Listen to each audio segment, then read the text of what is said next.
Brett Hull is part of that hockey team. Ryan Getzlaff. Some big names there. Joe Pavelski. The baseball team is captained by John Smoltz, who, by the way, will join us in studio on Monday. So can't wait to talk to Smoltzy. Vince Coleman, Derek Lowe, part of that team. And then you have a basketball contingent captained by John Barry. One of the great shooters of all time, Ray Allen, is a part of that team. Danny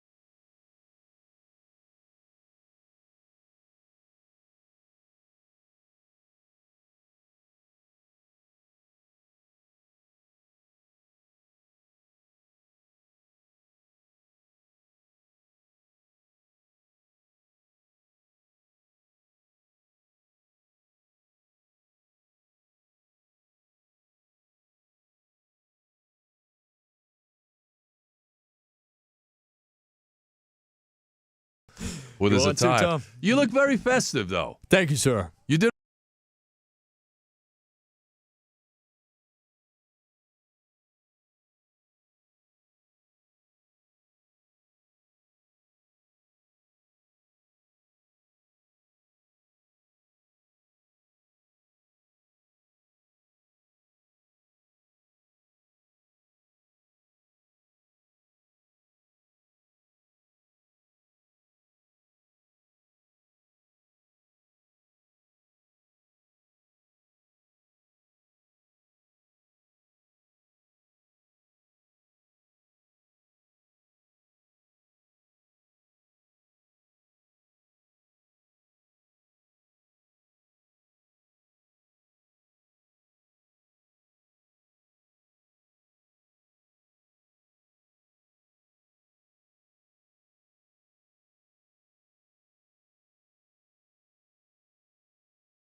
the blood flowing where you want it, when you want it. Call us now. Not only will you get the exam, the assessment, even the blood flow ultrasound, completely free. But for those who call today, we're also throwing in your first treatment free. This is worth hundreds of dollars, and it's yours free if you call in the next 2 minutes. Call 877-755-MENS. That's 877-755-MENS. Guys, it's time to reclaim your love life and put an end to your erectile dysfunction.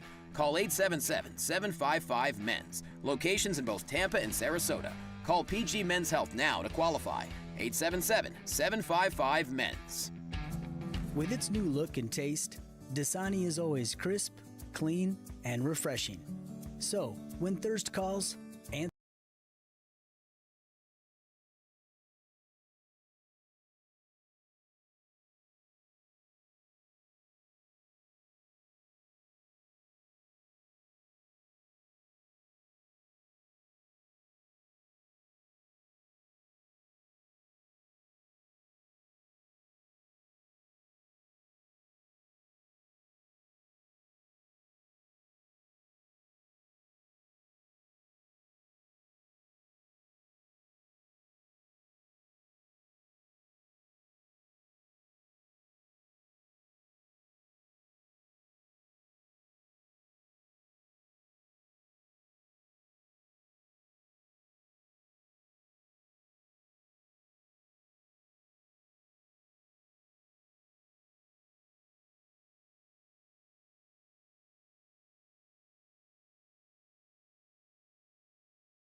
With your doctor. That's identifyepi.com. Sponsored by AB.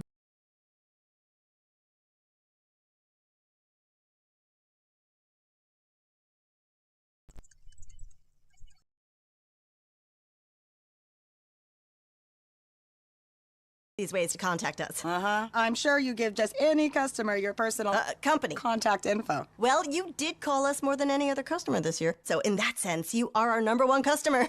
Get help from Progressive through the website, app, chat, or phone. Progressive Casualty Insurance Company and Affiliates. The Rhino Home Services knows it's been a long year and will continue to be here for you and our community. Just hear what your neighbors have to say. Rhino surprised by arriving early on the day of installation. We had 3 young men eager to put our house in order with new gutters. They completed a great job that made our house and home look brand new. Reach out today at therhino.com and let our gutters put water in the right place. The Rhino Home Services. Here for you. Here for our community.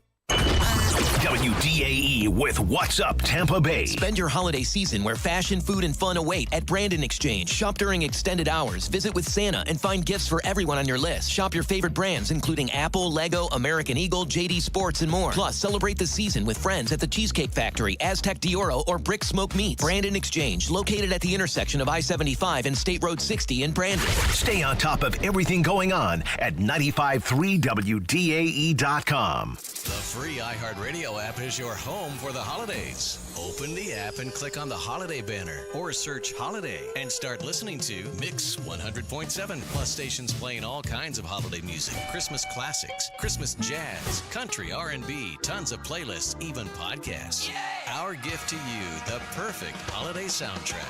Join the millions of listeners on the iHeartRadio app. Free never sounded so good.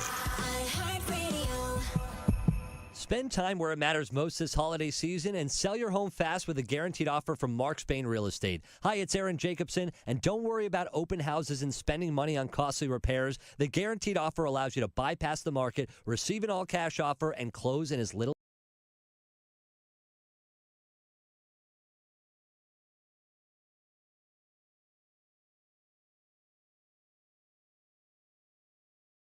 your home today and start packing. What's the Anajar Levine difference? When you're injured in a car crash, we focus on your case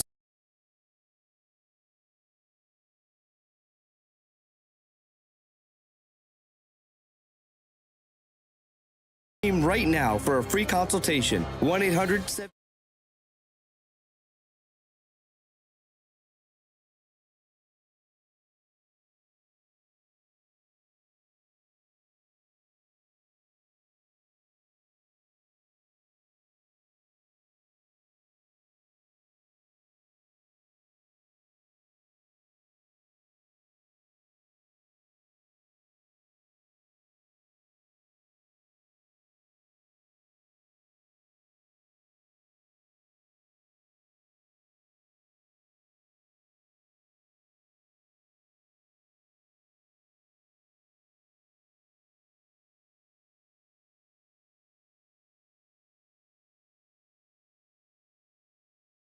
WFLA on iHeartRadio. I'm Amy Snyder. It's only 21 days until Christmas. See the holidays come to life at Tampa's biggest and brightest holiday celebration, Busch Gardens Christmas Town, included with park admission and happening now through January 5th.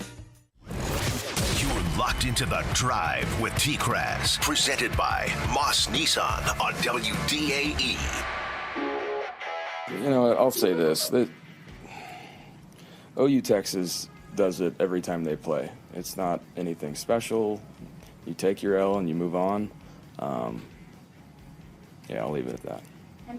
That's Baker Mayfield. I think he was the pioneer, perhaps, of this flag planting stuff that we saw last weekend in college football. Welcome back, The Drive with TKras. Chris Mathis on the other side. Great to have you with us on this beautiful Wednesday. College football playoff standings came out last night. Some people are up in arms over that. Championship weekend coming up. So, does anybody have a real beef on the standings? What about this flag planting stuff? There's a lot of questions I have for our next guest, and he's one of the best. Our college football insider is with us on the Central Florida Behavioral Health Network DA hotline. Learn more at cfbhn.org. Barrett Sallee, Smothered and Covered podcast. You can catch him on Sirius XM, also Outkick. And Barrett is with us here. You were at that Georgia. I think that game just ended, right? What was that, 58 overtimes? I just got back for you to answer you guys' call. Yeah, that was one of the wildest things. You know, I was on the field for the final overtime and the fourth quarter, and you know they switched sides in overtime, and finally, like about the third or fourth overtime, they're like, y'all need to go around, just run through the Georgia Tech bench, because I was on that side of the field. And about the sixth overtime, one of the Georgia Tech players looks over at me and goes, damn, man, y'all are in better shape than we are. And I was like, thank you. I appreciate that. All right, there you go. Barrett Sallee getting some props, man. You keep yourself in good shape. And where do you come in on this whole flag planting thing? Because we saw it at a number of games. Michigan, Ohio State obviously got really ugly there. Where do you stand? I think it's a little excessive, honestly. You know, if you do it, prepare for a fight. You know that's going to happen. You know it's going to happen going in. You know, I'm all for, you know, it's fun. I'm all for rivalries, you know, mattering and players recognizing that. And look, if you're going to do it, prepare for a fight. You know what you're going to have going in. And that has resulted in punishment. I think it will result in further punishment. They will take a closer look at how they treat things like that. It's been going on for a long time. It just has not been sort of as prevalent as it was on Saturday. So, you know, something needs to be done, and players need to know, hey, like, look, if you do this, it's going to be a penalty. Oh, yeah. For the next game, this is what the penalty will be. You will be suspended, all that other, like whatever it is. So there needs to be some sort of uniformity in terms of a rule because there really isn't one. My thing is also this. If you're a player, okay, yeah, you know there's going to be a fight, A. But B, if you're going to plant a flag in artificial turf, you're just an idiot because that does not work. It doesn't. And I think it's more the symbolism than anything else. I think some guys understand that that's not going to work. It's just going to fall over. But like you said, if you go down that road, you better be prepared for World War III. And we saw that in a number of different instances, and it got ugly with Michigan and Ohio State. And a little bit on that game before we get to the rankings. How stunned were you at that end result? You know, it's Christmas season, and Christmas Vacation is one of my favorite movies. And to steal a line from Clark Griswold, if I woke up with my face sewn to the floor. I would not be more surprised than I was at the end of that game. For Ohio State to play that bad. And here's the thing. It wasn't – Michigan didn't play well. Michigan tried to give Ohio State the game over and over and over again. I mean, it was horrible. It was a horrible performance. I was stunned. And of all of – and look, there have not been many, but of all of the losses for Ryan Day, having 4 losses to Michigan now, that one is going to go with him wherever he goes. That you cannot – come up that flat in that game with everything that's on the line. And as a result of that loss, Ohio State dropped 4 spots. They were number 6 in last night's college football playoff ranking. So is Ryan Day in some trouble here if he doesn't win a playoff game here, Barrett? Yeah, I think he is to an extent. And I said this on the show yesterday, there's so many different variables to this that really we've never seen in the sport, right? He's been to a Peach Bowl semifinal, dang near won it. I thought they were the second best team in the country that year, behind Georgia. I think the Peach Bowl proved that. Been to another playoff. The COVID year, it's a national championship, but it's a playoff, right? So he's had success at that level, but beating Michigan matters a lot. And the way I put it is this: the rivalry matters more than anything else to a certain group of influencers, right? Mostly the older ones. The national championship probably matters more to a number of influencers, or probably on the younger side. And so you have this sort of debate internally, and you have this sort of issue internally as to what matters most. And legitimately, the rivalry does to a lot of people. So that means that he has to win a national championship or be in that mix. And if he loses in the first round, especially if it's at home in front of all those mega donors, that's not going to sit well. It's not going to sit well. So they need to legitimately have a chance at a national championship. And to me, that means winning a game. And, beyond that, you're a crapshoot, right? You're all good teams, and I think reasonable people know that. But there are a lot of folks on the side of rivalry over anything, and that's gotten to a point now where they're done with it. They're, especially after that game, how it went and how bad that Michigan team is. Very, very bad for Ohio State. We're talking about it with Barrett Sallee, our college football insider here on The Drive. So the rankings from last night, anything that was surprising to you? You have Alabama 11, Miami 12. However, Miami's seeding and standing on shaky ground because Arizona State and Iowa State have to play for the Big 12 title, so one of those teams will have to go in there, and they're going to knock Miami out of 12. A lot of Canes fans are upset, but do they have a legitimate beef at this point? They played really, really poorly last weekend. They haven't looked good, really, in the last couple of weeks. Yeah, they've got a beef. All of them have beefs because they all have legitimate resumes and they all have legitimate flaws. We got to talk to Ward Manuel after the TV show last night, and we got to talk to him for 45 minutes. And, I'm telling you, man, he talked out of every single side of his mouth. He said part of the reason why Miami is not there is because they've struggled in 2 of their last 3 games. And we immediately pushed back, like, did you not watch Alabama get smoked by a bad Oklahoma team? Because that was one of the last 3 weeks. So, Miami fans have beef. All of them have beef except Alabama. But I think the thing that bothers me more than anything is that they're set in stone.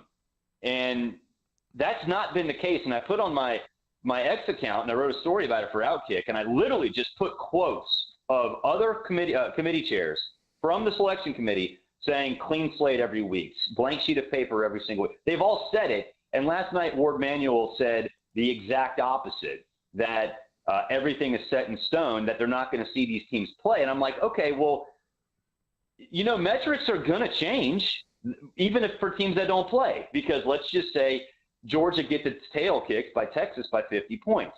Well, doesn't that make Alabama's win over Georgia look less significant? The answer, of course, is yes.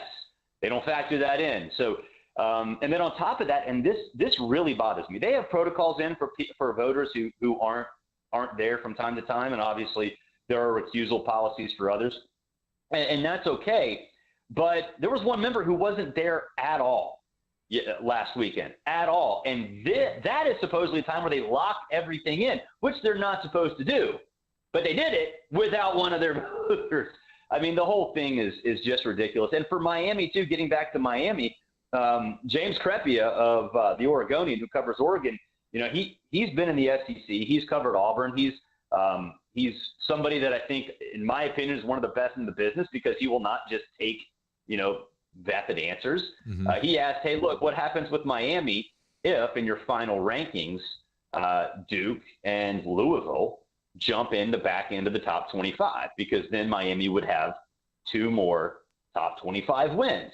And he said that doesn't matter. And I'm like, what are you talking about? Like, how does that not? You say your rankings matter, and then you're saying it doesn't matter. I don't know, man. It's ridiculous. I don't know either, but, basically saying that if you're not playing this weekend, you're not going to improve your standing. That's not good news for Miami. That's not good news for Ole Miss or South Carolina, who's won 6 in a row. And unfortunately, their late season surge is probably not going to serve them well at all. Quickly, before we let you go, some of these championship games taking place this weekend. Georgia, Texas, who you got? I'm going to take Georgia. I think it'll be insanely ugly. I don't think Texas's offense is going to be able to move the ball just like it did in last game. And then Texas's defense is pretty good. And I don't think Georgia's going to want to get too creative because they don't feel like they have to. They're banged up a little bit. And last game against Texas, Carson Beck was awful.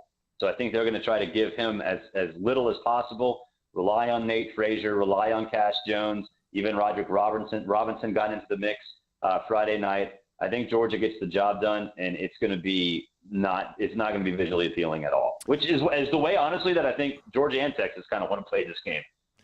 Does Penn State have a chance to knock off Oregon?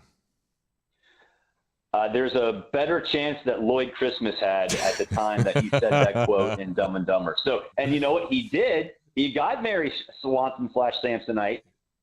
So you never know, but no, I don't think so. I think it's going to be a shootout. I just can't imagine Drew Aller and Dylan Gabriel getting into a shootout and Drew Aller having any chance whatsoever. And I'm with you there. All right, he's Barrett Sallee, college football insider. Some championship games coming up this weekend, and then we'll find out Sunday afternoon the final college football playoff rankings with the standings and the schedule and everything else. Barrett, enjoy the action this weekend. We'll talk to you next week, my man.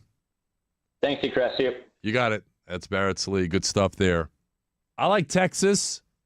I'll go against Barrett on that. I like Texas. I just think they're overall the better team. I don't think Penn State's beating Oregon. It's James Franklin. It's a big game, so you do the math there. And I like SMU over Clemson in the ACC championship game. All right, when we come back, we'll be constructing a W. I know a lot of you guys out there, you're trying to figure out what to get for your wife or your girlfriend for Christmas. We've got the solution. The lovely and talented Julie Weintraub from the Golden Diamond Source, she's got some suggestions for you, and you're going to hear from her coming up next. WDAE Traffic update. From the Safe Touch Security Traffic Center. This report is sponsored.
Now, back to The Drive with TKras on 95.3 WDAE and AM 620.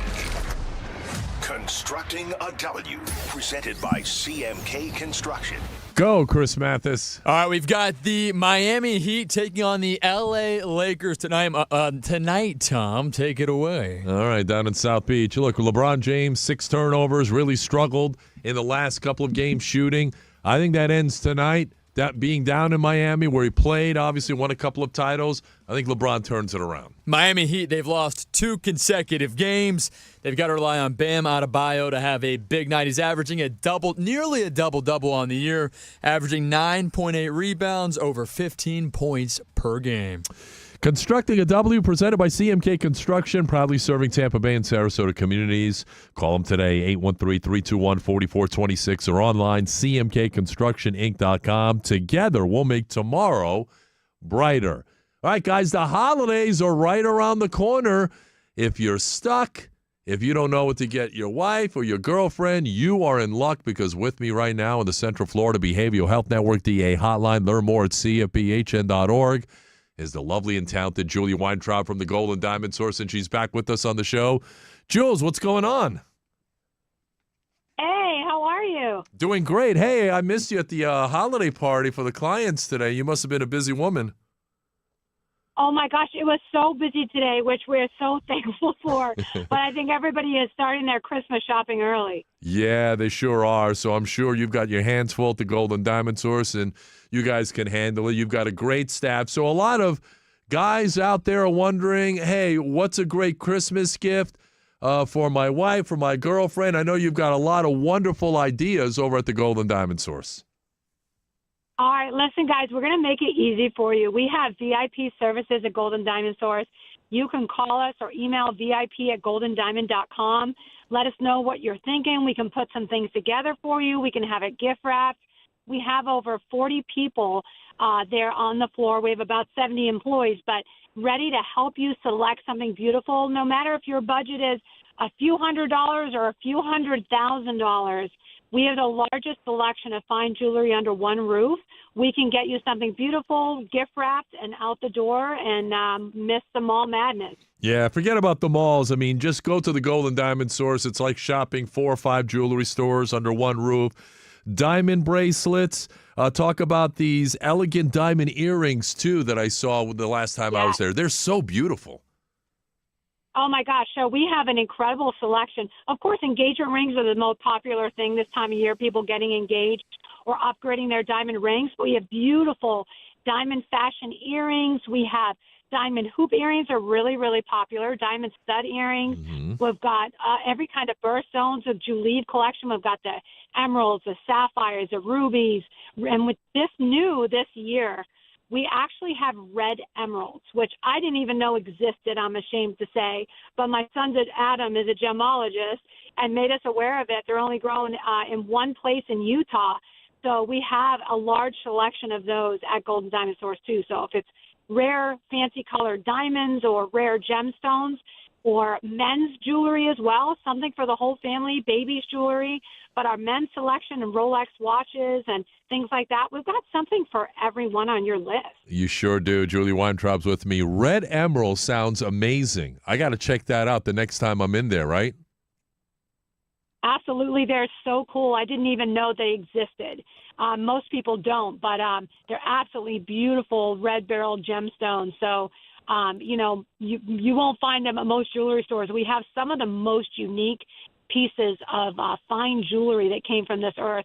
And when it comes to lab-grown, guys, don't do that. We can get you a $5,000 diamond for only $84 a month. If it's real love, you want real natural diamonds. You know, a lab-grown, say you have a $10,000 natural diamond and you can buy a lab-grown for $7,000. The trade-in value on the natural diamond is $10,000. Mm-hmm. The trade-in on the lab-grown is zero, literally zero. Yep. So don't do it. It doesn't make sense. Yep. You can also finance your purchase, 0% interest up to 5 years. Julie Weintraub is with me at the Golden Diamond Source. So, get out in front of it, guys. Get on over to the Golden Diamond Source. They're going to help you find something within your budget. And Julie Weintraub is there. She's running around. She does hands across Tampa Bay as well. How's Steve doing? How's my guy? Oh, he's He's doing great. He's in Park City. I just got back. I was just with him. I just got back, and I'm heading back out there in a few weeks. So he's doing great. He's enjoying his time out there and visiting with friends and everything. And he's trying to be semi-retired, and he's left me here to help him live in the lifestyle to which he would like to become accustomed. Yeah, so Steve's like, you know what, Julie, she's got everything, down, she's got everything settled. She's got the shop all straightened out, right? Yeah, he says I'm younger. He's like, well, I'm older than you. I'm like, what is this?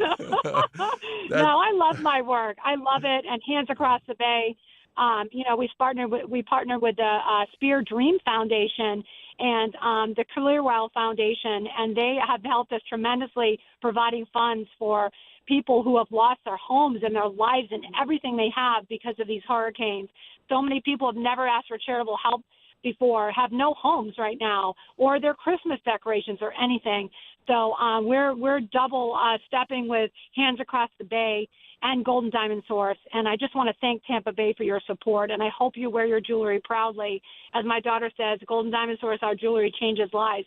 You guys are helping us provide for all the people, and the work you see us do in the community. It's because of all of you who choose to shop with us. Thank you. Well, I want to take this moment to thank you, Julie, as well as Steve and your entire family for what you do for Tampa Bay. You make Tampa Bay a wonderful place to live because of your charitable efforts. So I thank you from the bottom of my heart for everything that you do, honestly. Well, thank you for your support over the years. We appreciate you, and we love this community, and I love the heart of this community and how everybody helps each other. And I think, this storm showed us how many small businesses, people who own restaurants and everything else that got out there and were helping other people through this hurricane. I think we saw the most beautiful part in the worst time in our community over the last few months. So that's a bright point in the middle of these dark times that we all took care of each other. Yep, and sometimes adversity brings out the best in people, and we've certainly seen that here in the Tampa Bay area. All right, the Golden Diamond Source guys, get there, get your holiday shopping done. Don't wait until the last minute. Some great deals can be had there. They've got a great staff to help you out. They're at 3800 Omerton Road, always online at goldendiamond.com. The lovely and talented Julie Weintraub. Jules, I'll see you soon at some point. Thanks for a few. All right, take care. All right, you got it. That's Julie Weintraub with us here on the Golden Diamond Source. All right, 1 hour of the books. Coming up, can the Buccaneers run the table? Is it realistic for them to run the table? We'll talk to John Ledard, our guy, Bucs and NFL with him, and that's coming up next. You're tuned in to The Drive with TKras. And you just heard from the lovely and talented Julie Weintraub. Excellent stuff there. Also, excellent stuff can be had. Catania and Catania is where it's at as well, guys. And look, if you or someone you love has been injured in an accident, product liability, medical malpractice, there's only one place to go. That is the people over at Catania. They've been at this for 30 years. They don't get paid unless you get paid. Almost $1 billion has been recovered by my guys for injury victims just like you. So give them a call. They've got my back. They'll have your back as well. Catania. 813-222-8545. That's 813-222-8545. Or get a free evaluation of your case online at Catania and Catania.com, where they put families first. Office Tampa, I'm not an attorney spokesman. You just heard from Julie Weintraub, the Golden Diamond Source guys this holiday season. You heard her talking about it. Make her jaw drop. The Golden Diamond Source can help you do it. They've got the perfect piece to show her she's one of a kind. If you're looking for a gift that says forever, you can find stunning engagement rings if you're looking to pop the question. Diamond bracelets and more can be had at the Golden Diamond Source because she deserves the best. So don't settle for anything less than perfection. At the Golden Diamond Source, we make it easy to give her the gift that she will never forget. The Golden Diamond Source experts have the perfect gift for everyone without dealing with all of the mall madness. From statement necklaces to elegant diamond earrings, the Golden Diamond Source is the only place to shop for that gift of a lifetime. And don't forget, finance your purchase, 0% interest up to 5 years. You can get a $5,000 diamond for only $84 a month. So visit the Golden Diamond Source today, 3800 Omerton Road in Clearwater. Always online at goldendiamond.com, where you'll always find the perfect gift. Tell them TKras sent you. Tampa Bay Sports Radio 95.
Pads are off. I'm playing hardball. It's 4th and 15, and you're looking at a full court press.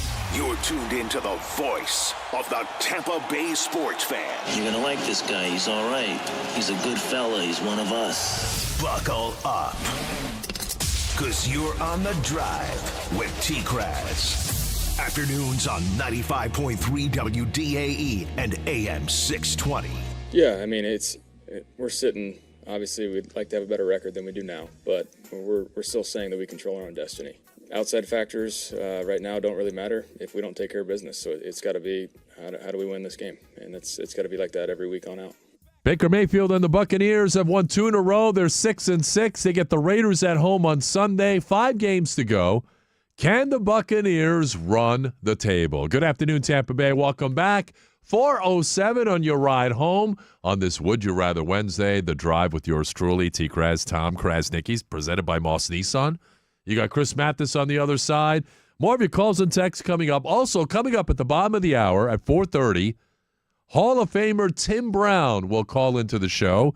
He's going to be in town for a big golf tournament, the Pro Cup, which is coming to Innisbrook December 12th through the 14th. So we'll have a conversation with him about that. Would you rather in the next hour, as we'll take you up until 7 o'clock. But let's talk more about the Bucs and the NFL. He's with us right now from a frozen western Pennsylvania area near Pittsburgh. Our guy on the Central Florida Behavioral Health Network DA hotline. Learn more at cfbhn.org. John Ledard, Audibles and Analytics Podcast. He's back with us here on the program. Johnny boy, how's it going up there? Hey, it's going well. I mean, I think I heard your weather's a little bit colder than y'all are used to, so imagine that times like 10, and that's what we're in. Oh, my goodness. Yeah, I think it was in the 30s like this morning. And, yeah, it's pretty cold for down here, certainly. And it's a great change of pace, but it's certainly better than, 10, 15 degrees? What is it up there? Yeah, probably the feels like temperature was probably in the close to single digits this morning, or maybe around 15 at most. So yeah, it's been in the wind too. We're up there in the mountains, so we got the wind here too. It's a nice little fun factor. He's up in the mountains. He's up in the mountains. He's John Ledard, and we're talking NFL with him. All right, you just heard Baker Mayfield coming back in. John, the Bucs got incredibly lucky Sunday in Carolina, and I had Anthony Nelson on the show yesterday. So he and his wife gave birth to a boy on Friday, and he made an interesting point that I didn't think of. That kid, thankfully, kicked his way out on Friday. If that happens on Sunday, Anthony Nelson doesn't play in that game, then who knows what would have happened, right? I mean, it's definitely true. He made a great play to target the ball. And really, he was good, honestly. He was one of the few defenders, I think, in the game who actually played well throughout the course of the game. He's had a nice couple weeks here, coming out of their bye. I think he's been a nice piece of why they've played a little bit better defensively. And so I think you're hopeful about that. But overall, yeah, that unit still with plenty of question marks. And then obviously not Baker's best performance. So you feel good, but you also look at the process and you're like, can they keep running the table like this the rest of the way, even against an easy schedule? I don't know. Yeah, I'm going to say that answer is no, and that answer is no as well. I just think that this is kind of who they are at 6-6. I mean, they're very inconsistent. Defensively, they still have their issues, more injuries on that side of the ball as well. With 5 games left, how many of these games do you think they can realistically win? I think they could win all 5. I think I tend to agree with you that they're just not good enough defensively or consistent enough. I know this is going to make some people mad. Consistent enough, maybe at quarterback, as good as Baker's played at times this year. And he's been awesome at times, and other times he's been the reason the offense shuts down. And so I think just those 2 factors give me a little bit of pause in saying that you really have to be, I think, have less holes to be consistent enough to go on. What would that be, like a 8-game winning streak or whatever by the end of the season? And so we will see if they can get there. But I mean, on paper, yeah, other than the Chargers game, they're definitely going to be favored in the rest of these matchups, you would think, if they're healthy. And so we'll see. The Chargers game will be a great test because the Bucs offense has been so good this season, and their offensive line has been so good, and the Chargers defense is probably 2 of the most fun units to watch throughout this season for me has been the Chargers defense and the Bucs offense from a schematic standpoint. So I'm really excited to see that matchup. But I mean, the potential is definitely there for them to still win this division and get into the playoffs. And once they're in, it gets pretty interesting, but you have to get there at first. John Ledard is with me here. So I'm glad you brought up the O-line because I was going to ask you about Tristan Wirfs, and I went back and watched the game yesterday, and man, oh man, on basically on one leg, John, playing with a sprained MCL. I mean, he was burying people in the run game. I mean, we all understand how great he is, and then you go out there and you watch him basically do his thing on Sunday. I mean, he's just going all out and leaving everything on the field. What a player. What a game. Yeah, I mean, one of his best games of his career, I think, especially when you consider the context. I mean, pass protection, this isn't the most fearsome group that he's obviously up against. And so maybe you could say it's not the best or most impressive game of his career in pass protection. But when you look at what he did in the run game, especially down the stretch in this game, the long handoff pass game, if we want to call it that, the quick throws, the screens, that kind of stuff, getting out on the perimeter. I mean, the block he made on 2nd and long, it was, I think, to Sterling Shepard in the red zone. They threw a quick swing pass out to him, and Wirfs gets out there and obliterates the corner. And it's just like, man, this play isn't even possible for most guys, especially when they're not healthy. And he's still able to get out there and make one of the blocks of the year, I think. And really throughout the game, you just saw his development as a run blocker this season under this new coaching staff has been probably one of the biggest reasons why I think you have a real case. And I think you honestly be hard pressed to say he's not the best tackle in the league right now. If you watch just from a numbers perspective, what he's doing in pass protection with his second season on the left side, I think he was on his way to that on the right side. And then last year was really good still, obviously all pro caliber, but by his standards, I think he was adjusting still to playing on the left side. And then this year, it's just been absolute lights out on the left side. The run game development has been unbelievable under this new staff, the stuff that he's been able to do, the way he's been weaponized in the scheme. They run a little bit of everything in Tampa Bay right now with Liam Cohen, and his skill set is kind of on full display, getting into space, double and climbing. He plays with way more of an edge than he used to. So he's just all around. I mean, he's one of the truly special players in the league, and thankfully his body has been very resilient to potential injury, and he's bounced back quickly, and hopefully we can have him playing like this for a long time. Yeah, he has shown his toughness for sure. And I want to ask you about this run game. Liam Cohen designing these concepts. This O-line is playing at a high level, and they're blocking for a kid named Bucky Irving, named the NFC Offensive Player of the Week. He's been incredible the entire season. This draft class, and I know you're big into the draft, this draft class that Jason Light has put together looks pretty amazing, doesn't it? Yeah, I mean, this is a couple of years. I mean, as long as Light's been here, basically, most of these classes have been good, especially in recent years. And, you're seeing it again this year. I mean, the ability to find players later in the draft, the running back was supposed to be the position he couldn't hit. That's what people kind of were on about. Like, he can't get a running back. Now he's got two of them. And, if you look, Irving was really productive in this game, obviously, and he had 25 carries. So he ended up with the vast majority of the carries, and he was really productive. He broke through on a couple of them and had great runs. He probably left yardage on the table, to be honest with you, TKras. Like, he probably left yardage on the table on 5 or 6 runs. It wasn't his best game from a vision perspective in terms of seeing things that were blocked for him. He got himself into trouble a couple times, but when he hit it, he maximizes those runs so well. His balance, his ability in space, the tackle breaking. So he looks like a home run pick. We could go through Light's draft history, and I've been effusive in my praise of the synergy between front office and coach is so important. You find the players that work for your staff, you draft and you identify and draft those players. The hit rate goes way up, and organizations that do that well are the ones that are amongst the most stable in the league, and that is what the Bucs are at this point. And so I think just when you look at this run scheme, they started off at the beginning of the year. It's like, yeah, we're going to be outside zone heavy, and okay, there's some cracks in this that wasn't working necessarily at the beginning of the year. And they still do outside zone stuff. They still do it to lot off their outside zone. That's gotten better, but they're running counter 6 times in this game. They're running trap plays 4 times in this game. They've got sweeps and end arounds and handoffs, and they pull people constantly. And so all of that is just playing to these players' strengths. I mean, Cody Mauch he's come alive in this scheme as a puller and just being used as frequently the key block on the touchdown. The long Rachaad White run that won the game. And so, it's been an all-around unbelievable development. The tight ends development, we could spend all show just talking about Payne Durham and Cade Otton and just where they've come from last year as blockers. And it's a huge credit to the staff and identifying that some changes needed to be made. And, I know that those guys went with Canales, but I think the offensive line run game coordinator was something that Tampa Bay had already targeted to kind of like, we want to revamp those spots anyway. And I think it's a good thing that they did. NFL analyst, our guy, always big on the draft. John Ledard is with me here on The Drive, Audibles and Analytics Podcasts. You can find him on Twitter at Ledyard NFL Draft. I want to ask you about Brock Bowers because the Buccaneers will see the Raiders on Sunday, and I've watched this guy a couple times. This guy's a major issue, and we saw that in the SEC when he was at Georgia. He leads the NFL in receptions. He's fourth in receiving yards. He's been targeted 40 times the last 3 weeks, so opponents know he's getting the ball, and they still can't stop this guy. He's special. Yeah, very rare to see a player come into the league like this. We talked about Wirfs. You remember Wirfs' first start, Cam Jordan, and you knew right away special player. Like, the situation didn't matter. Nothing mattered. Like, it was just, you could see it instantly that this was a special player. Bowers is pretty similar to that, and I don't think there are many guys like that in the NFL, to be honest. And so, yeah, the fact that he's been able to come in, I mean, you name it, he can pretty much do it, especially as a receiver right now. He'll play out wide. He plays in the slot a lot. He'll play in line. He can create separation against anybody. I mean, corners are going to have their hands full with him because he's that good of an athlete. He's nuanced as a route runner. And then the hands and ball skills are probably the thing that stands out the most. I mean, he can make catches above the rim. He can track the ball over his head really well.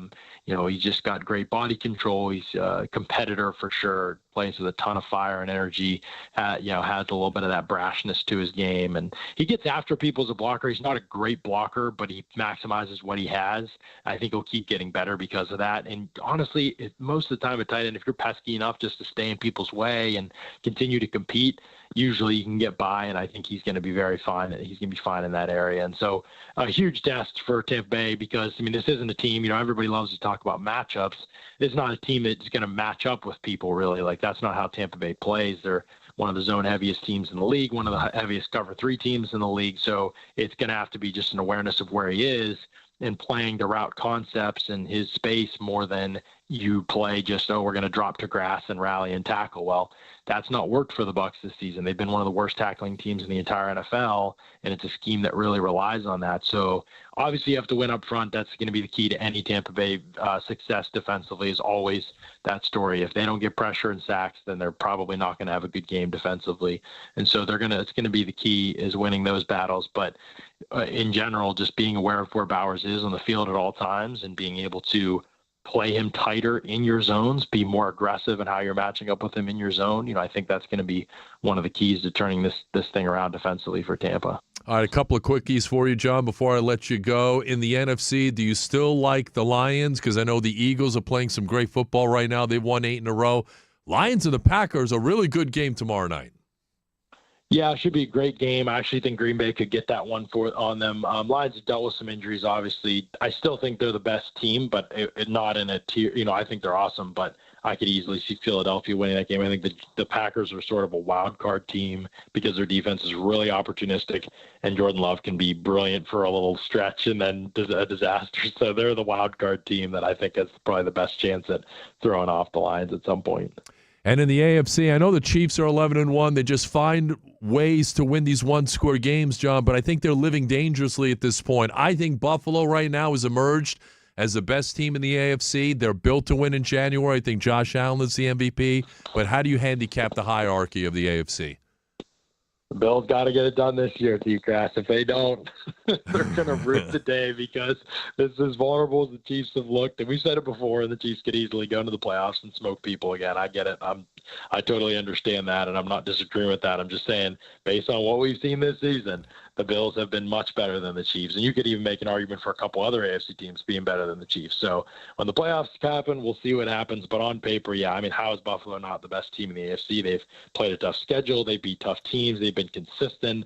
Josh Allen isn't, he's still taking his chances at times, but he's been much more smarter than he has been in the past. He never takes sacks, and now he's not turning the ball over. And he's still capable of hitting any throw. They run the ball really well. They get after the quarterback. They're opportunistic. So, yeah, it's hard not to be a pretty big fan of what Buffalo's done this season. All right, he's John Ledard. You can catch him. Awesome insight at Ledard NFL Draft on X, Audibles and Analytics podcast. John, always great to catch up with you. Stay warm up out there, in the mountains of western Pennsylvania, and have a wonderful holiday, my friend. I'll try, man. You as well. Thanks so much for having me. Thanks, John. Appreciate you, man. That's John Ledard. Great stuff. Buffalo, man, they've got the total package going on right now. They do. And they are built, and you saw it with the game the other night. They're built to win in January. If the Chiefs stumble and Buffalo wins out and Buffalo can have home field advantage going through Orchard Park, I don't know how you cannot put them in the Super Bowl. But I'm with John, man. They got to be able to do it this year. The Chiefs are ripe. They are. 888-546-4620. Your calls and texts are coming up here on a very busy Would You Rather Wednesday. By the way, that segment is coming up at 5:30. We'll take you up until 7 o'clock. There are breaking developments with the Rays that we're going to get into in a few minutes as well. But when we come back, more on the Bucs and the Raiders matchup this week, and you're going to hear from a guy who's not only a college football Hall of Famer, he's a Pro Football Hall of Famer. He played for both of these teams. We're going to preview this matchup with Tim Brown, Hall of Famer. He's coming up next year on The Drive. Don't move. You're locked in to The Drive with TKras. Whether it's an injury, accident, product liability, or medical malpractice, guys, if you've been the victim of someone else's negligence, you need to do what I did. Call on my guys, Catania and Catania, the personal injury law firm that's been doing their thing here for 30 years in Tampa Bay. They work on a contingency, which means they don't get paid unless you get paid. But they've been getting a lot of money for their clients. They're experienced, they're successful, they're tough. Almost $1 billion has been recovered by my guys for injury victims just like you. So give them a call. Catania and Catania is where it's at. 813-222-8545. That's 813-222-8545. Or get a free evaluation of your case online at CataniaandCatania.com, where they put families first. Office Tampa, not attorney spokesman.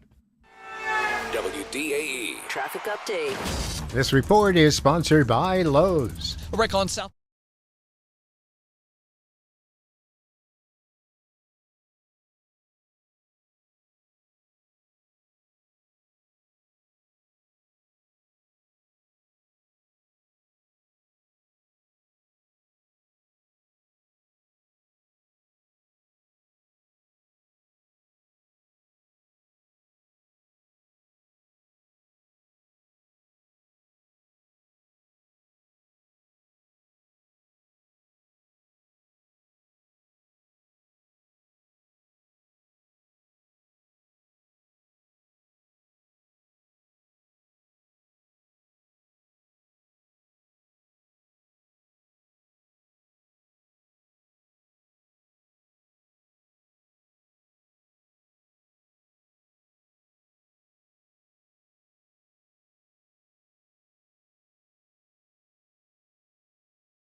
every ball game. So we preach it, we practice it. We dropped a few. We haven't got a few. We got to get more.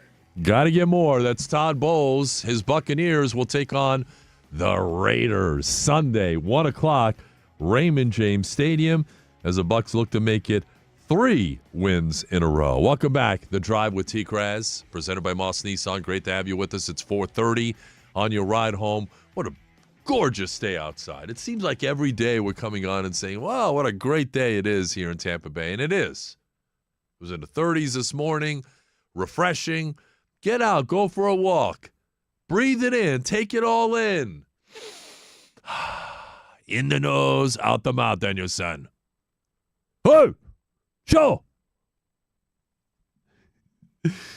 We're going to talk to Tim Brown, college and Pro Football Hall of Famer, coming up in a matter of moments. And, you know, he's part of a contingent of sports legends that are coming down to Innisbrook and Palm Harbor. They're going to be playing in the first ever Pro Cup. It's a new golf event, professional athletes from the 4 major sports, and they're going to be team Cup style match play format.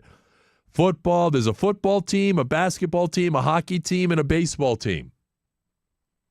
The baseball team is captained by John Smoltz, a number of notable former Major League players, including Tyler Clippard, Eric Gagne, Vince Coleman, Mark Mulder, Derek Lowe. By the way, John Smoltz is going to be with us in studio on Monday. Very much looking forward to that. So John Smoltz is heading up the baseball team. You've got John Barry heading up the basketball contingent of golfers that are going to participate. And that includes Ray Allen, Danny Ainge, Thunder Dan, Dan Marley, Tony Kukoc. Then you have the hockey contingent, captained by Jeremy Roenick. Among them, Brett Hull, Joe Pavelski, Ryan Getzlaf. These are some notable big-time names here. And then you have the football contingent, which is captained by Jerome Bettis, the Bus, Hall of Famer. Tim Brown, Hall of Famer. He's going to join me in a matter of moments. Patrick Peterson, Dwight Freeney, who's going to be on this show tomorrow. So this is an awesome, and I mean awesome, group of golfers from all 4 major sports. They're going to be here for the Pro Cup. Tickets are on sale now. Head on over to their website, theprorivalsopen.com. It's going to take place at Innisbrook, December 12th through the 14th. So it's going to be an awesome weekend of golf, not this weekend, but next weekend. So theprorivalsopen.com is where you can get your tickets and see some of the legends from the 4 major sports going at it over at the Innisbrook Golf Resort over in Palm Harbor. And with me right now on the Central Florida Behavioral Health Network DA hotline, learn more at cfbhn.org. He's standing by, 17 years in the NFL, Pro Football Hall of Famer, also a College Football Hall of Famer too. Former Buccaneer, former Raider, Tim Brown is with me here on The Drive on your ride home on a Wednesday. Tim, Tom Krasnicki here on The Drive, WDAE in Tampa. Welcome to the show, man. How are you? Hey, I'm good, brother. How are you? I'm doing great. I certainly appreciate your time. I'm looking forward to seeing you and the rest of the guys coming down here for the Pro Cup over at Innisbrook, which is a beautiful golf course. They play the Valspar there. So tell us about your excitement level getting down here. Man, I tell you what, brother, we've been talking about this for years, trying to get something like this together, and for it to finally be coming to fruition is almost overwhelming emotionally.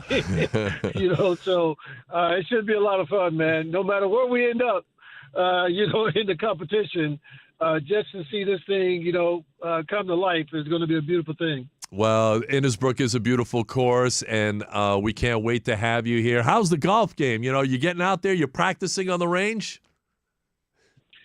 I am, man. We got some, the weather here in Dallas is not really conducive to that because it's 50 degrees and raining and all that stuff. But I'm trying to go to wherever I can to hit some balls. And, I got this little putting thing in my house. So if nothing else, my putting is going to be on point. So I'm looking forward to it. Yes. Well, what do they say? You drive for show, you putt for dough, right? I mean, I think you're going to be on That's right, baby. You're going to be on top of it. Tim Brown, 17 years in the NFL, over 1,000 career receptions, 100 receiving touchdowns. You know, look, you play for the Raiders for 16 of your 17 years. Just your thoughts on the Raiders. They're going to be in town to take on the Buccaneers Sunday at 1 o'clock. Your thoughts on where the Raiders are at right now at 2-10. I'll tell you one thing. I've watched a couple of their games. Brock Bowers, I mean, he's the real deal, isn't he? Yeah, no doubt about it. Brock has, really come into the league and proven that whatever he did in college, he can do almost the same thing at the next level. And it's really been a bright spot, if not the only bright spot for the Raiders. He has been somebody that everybody wants to tune in to see what he's going to do in this particular game. So I'm very happy about that. I'm not happy that Devontae left. Not happy that we don't have the quarterback that we have, and all that.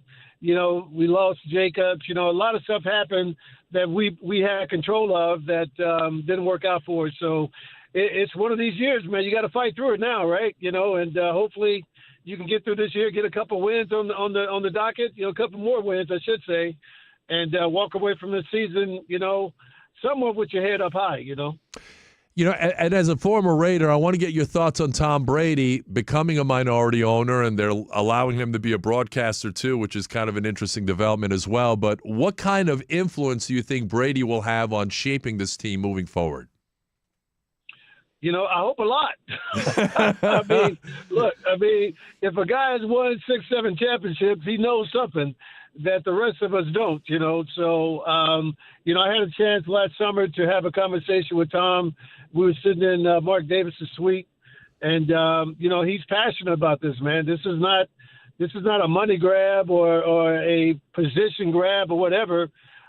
This is a guy who wants to help, wants to do all he could possibly do to help this team get back. And so I don't know what he's going to be allowed to do, but whatever it is, I think it'll be quite helpful to the team. We had him for 3 years here in Tampa Bay. I can tell you nobody wants to win more than that guy. He's intense, and he's an absolute winner, and that can only mean good things for the Raiders. We're talking about it. Pro Football Hall of Famer Tim Brown is with me here on The Drive. He's going to be down here for the Pro Cup over at Innisbrook, December 12th through the 14th. You can get your tickets at theprorivalsopen.com. This might be somewhat of a sore subject for you, Tim, but I'm going to ask it anyway. I mean, obviously the Bucs and the Raiders are meeting this week, and I think you might know where I'm headed with this. Bucs and the Raiders in that Super Bowl 37. Take me back to that day, because John had just left. He came here to Tampa Bay. Bill Callahan was your coach. And coming out of that game, the narrative was, the Bucs knew all of the plays that you were running. So take us in the huddle. And when did you realize that they were tipped off about the plays that you guys were running that day? Well, it wasn't a matter of being tipped off. It's the same offense. They hear the same checks every day in practice. You know what I mean? So it was interesting. I can remember Rich check Black 15 Lightning, and all the boys stood up and said, "It's coming right here." So I don't think it was a matter of being tipped off. We knew that us trying to check was not going to be something that was going to be beneficial for us because of that situation. Now, the plan was initially to try and run some totally different plays, different calls, and that all got changed, a couple of days before. I really think that it would have been a better football game, let me just put it that way, if we would have had that extra week. I think we would have had a little bit more time to put some different things in, because it was just impossible to now, look, same thing on the other side, right? I mean, what they did, if they checked off, our defense should have known, because that was the same thing we had running, but it just didn't work out that way for us. But, hey, I got the opportunity to play in the Super Bowl, and I'm happy about that. And Tim Brown, you finished your career here in Tampa Bay. I remember, because I came to Tampa Bay in 2004, and that was your final year here with John, playing with the Buccaneers. What do you remember from that year, if anything?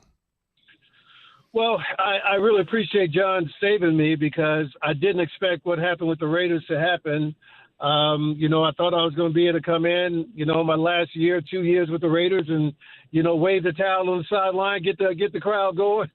But it didn't quite work out that way. And John was probably that was the only place I could have gone when I would have felt, super comfortable day one. Him there, Bruce Allen being there, Charlie Garner was there, Ricky Dudley was there, Matt Stinchcomb was there, had a lot of former Raiders, had some people who worked in the front office who had come to Tampa. So it really was made me feel at home. And, of course, I knew a lot of boys in the locker room already. But trying to go someplace else and, show people who you were and all that kind of stuff, at 38, 39 years old, that would have been pretty tough to do. But it really gave me a chance to understand, hey, it's time for you to move on and do something different with your life. But at the same time, try and help this team out as best you can. John still lives here. Now he works for Barstool Sports, and I think he wants to get back into the coaching profession. You know John as well as anybody. Have you talked to him lately, and do you see John getting back into the coaching ranks? Yeah, I have talked to him. In fact, I'm going to see him while I'm there in Tampa next week. But, yeah, look, at some point it's going to break for him, and he's going to get that opportunity to do what he loves to do. The guy, I was down about a year ago at his office, and you walk in his office, and it looks like his office with the Raiders. It looks like he's got a locker room set up and, got the film room set up, the whole deal. So it was pretty interesting, but you just know this man lives, eats, and breathes football, and I certainly hope he has the opportunity to get back in the game. There are 3 openings right now, Tim, as you know, the Bears, the Jets, the Saints. I think there will be more openings after the season. We know Bill Belichick is also out there, Mike Vrabel. There's some big-name guys out there that could potentially get back into the NFL next year. I think that makes it exciting. But in terms of John, I look at a team like the Bears. They've got the number 1 overall pick, Caleb Williams. They got tons of weapons on offense. I think that would appeal to John. Could you see John Gruden in the Windy City, perhaps, coaching the Bears? Oh, without a doubt. The only problem is going to be that cold weather, from this time of the year. But he's been pretty lucky to be in some warm weather places. But he did start out in Philly, so he knows a little bit about it. But look, I do believe, man, whether it's Chicago or one of these other places, I just hope that his name comes up and they give him a legitimate shot. If they give him a legitimate shot, he'll get the gig, because if he has a conversation with any GM or any owner, there's no way you're going to turn down the passion that he has for the game. There's no question. Second to none passion exhibited by John Gruden. I'll get you out on this, Tim Brown, and we're looking forward to seeing you next week over at Innisbrook. The current scope of the NFL, you got the Chiefs who are 11-1. They're kind of living dangerously at this point. You got the Lions and the Eagles and the NFC. I think Buffalo is making a big-time run at it. But who's the best team in the league right now, and who do you think will be in the Super Bowl? Well, that's tough, right? You want to say Kansas City, but Buffalo just beat them. You want to say Detroit, but do you really, think that they can get it done? They hasn't been this deep in the playoffs in a while. You saw what happened to them last year. Is it Philly? I think a team like Philly that has won in the last few years and has been there in the last few years, I think they're hungry to get back. And I just don't see Kansas City holding tight. I actually don't think they're going to make it to the Super Bowl this year. I think it's going to be Buffalo. But I got Philly and Buffalo right now, man, with Philly winning it all. I think I agree with you. He's the College and Pro Football Hall of Famer, Tim Brown. He's going to be in town for the Pro Cup. It'll be at Innisbrook, December the 12th through the 14th over in Palm Harbor. That's next week. You can get your tickets at theprorivalsopen.com. Legends from all 4 major sports will be out there doing their thing. Tim Brown will be part of the football contingent, which is being captained by Jerome Bettis. We're looking forward to it, Tim. Thanks for a few minutes. Safe travels over here to Tampa. The weather here is fantastic. I think you're going to love it. Thanks for joining us. Thank you, brother. Appreciate your time. You got it. Appreciate you. That's Tim Brown. Really interesting stuff there. So he's in touch with John. He's going to be in touch with John Gruden when he gets into town here. And I just saw some things via the social media about the Bears opening. I don't know if the Bears are going to consider John Gruden, but I would at least have a conversation. I think the Bears have to hire an offensive mind to get Caleb Williams back on the right track. Bill Belichick's not an offensive mind. Mike Vrabel's not an offensive mind. Pete Carroll potentially isn't an offensive guy. So I think there's potential here for John maybe to be in the running for one of these gigs. You heard his name tossed around with the Jets. I don't know if that's legitimate or not. If Aaron Rodgers wants to play there in 2025, you know John Gruden wanted to draft Aaron Rodgers. Back in that draft, back in, what was it, 04, 05, whatever it was, when he picked Cadillac Williams. So I think that's an interesting dynamic that's developing there. Appreciate Tim Brown for joining us here on the show. Great insight into that Super Bowl. He goes, it's not about tipping them off. They knew exactly what we were doing. Everything. The checks and everything. 888-546-4620. Great stuff there out of Tim Brown. He's going to be in town next week. You can text in your thoughts at 82945. All right, when we come back, the latest developments with the Rays. Something big is happening with the Rays tomorrow that could impact whether or not they have a future here in Tampa Bay. We're going to get into that coming up next here on The Drive. Tuned in to The Drive with TKras. It is The Drive, and it is presented by our guys over at Moss Nissan, where their goal is to never lose your business over price. TKras here, Chris Mathis also alongside, and the holidays are here as well. Moss Nissan is doing whatever it takes to make this season unforgettable with your shot at up to $5,000 in holiday cash, Chris. Here is the game plan, Tampa Bay. Visit any of those Moss Nissan locations, any of the three, pick out a new or even a pre-owned vehicle, and once the deal is done, grab an envelope from their holiday tree. Yes, get that envelope there, and inside you can score anywhere from $500 to $5,000 in holiday cash. And with over $30,000 on the line, Moss Nissan is bringing that holiday magic. If you're not on your way to Moss Nissan right here, right now, what are you doing? Don't miss your chance at the big win, up to $5,000 in holiday cash. Head to Moss Nissan today. I'm going. I'm there, in fact. My guy Brad Meredith and the people over at Moss Nissan, they take great care of us. They'll take great care of you. That's how they do it over at Moss. They've got 3 locations, Tampa, Newport Richey, or Brooksville.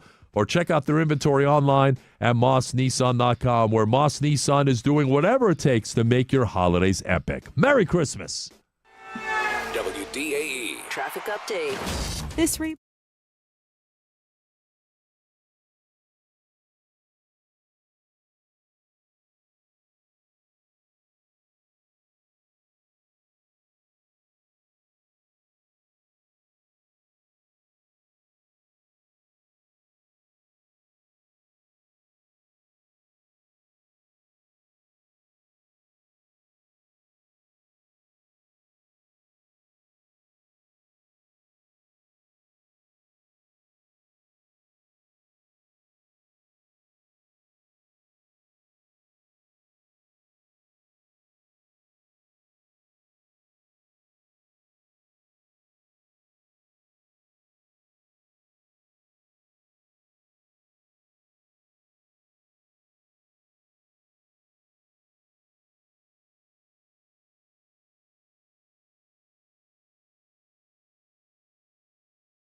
95.3 WDAE and AM 620.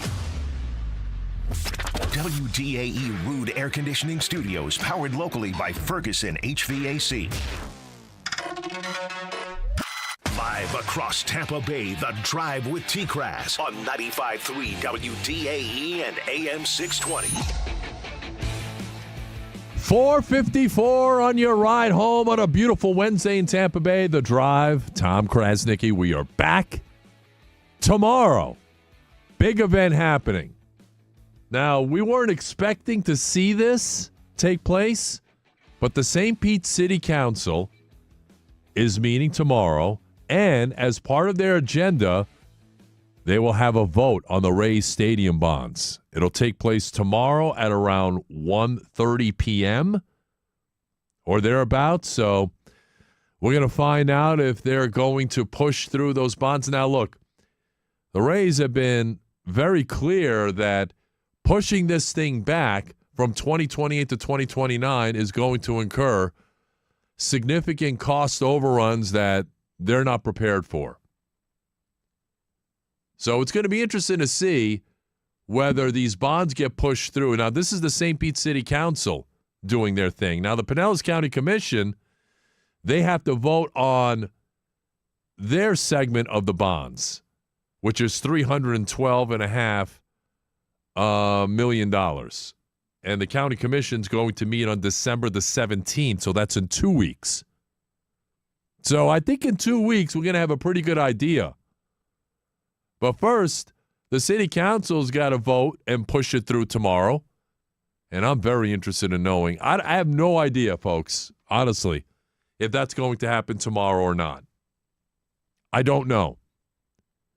What I do know is it sets up a really interesting dynamic, because if the city council pushes it through, and then on December the 17th, will the Pinellas County Commission? We know Chris Ledvala, he was here on this program. He's against the deal. There are a couple of new board members that are against it as well. The Rays were kind of leery of that.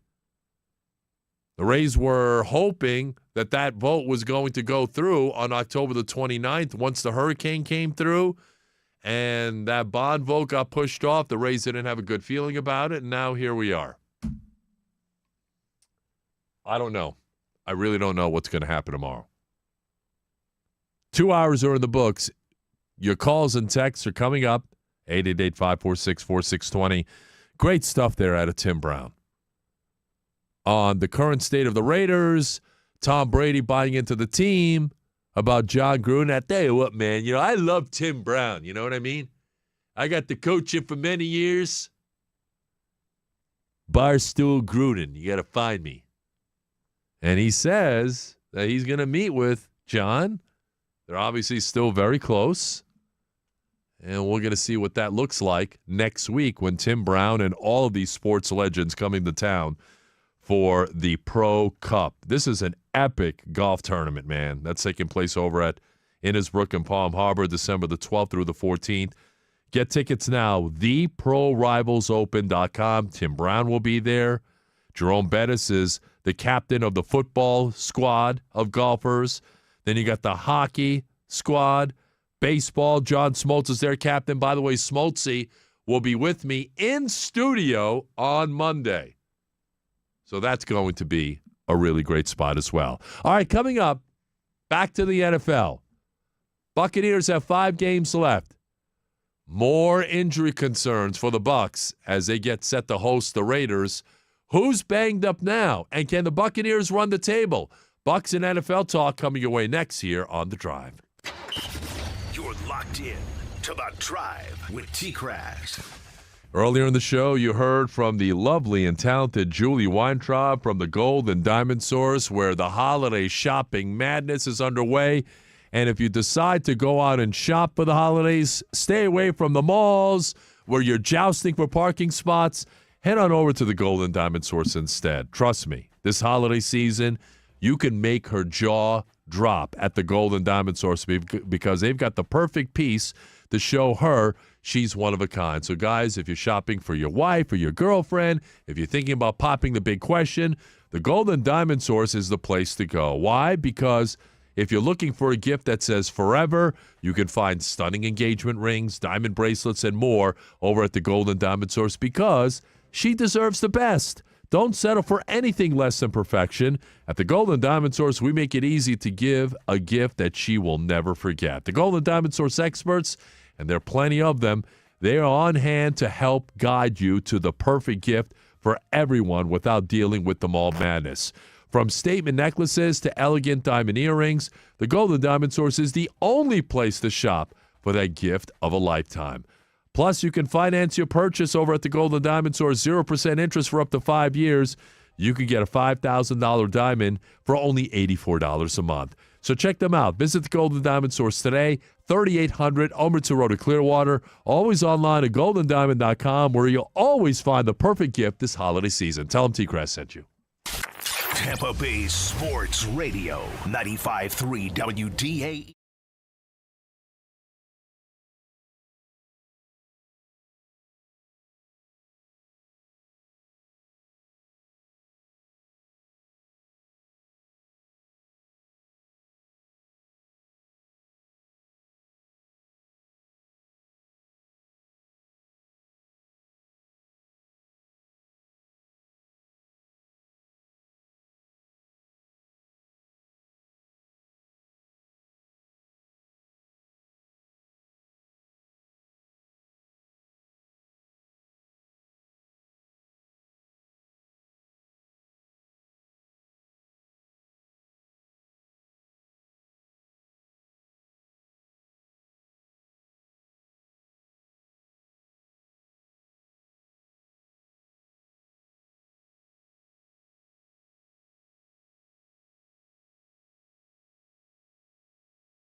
Buckle up, because you're on the drive with TKras. Afternoons on 95.3 WDAE and AM 620.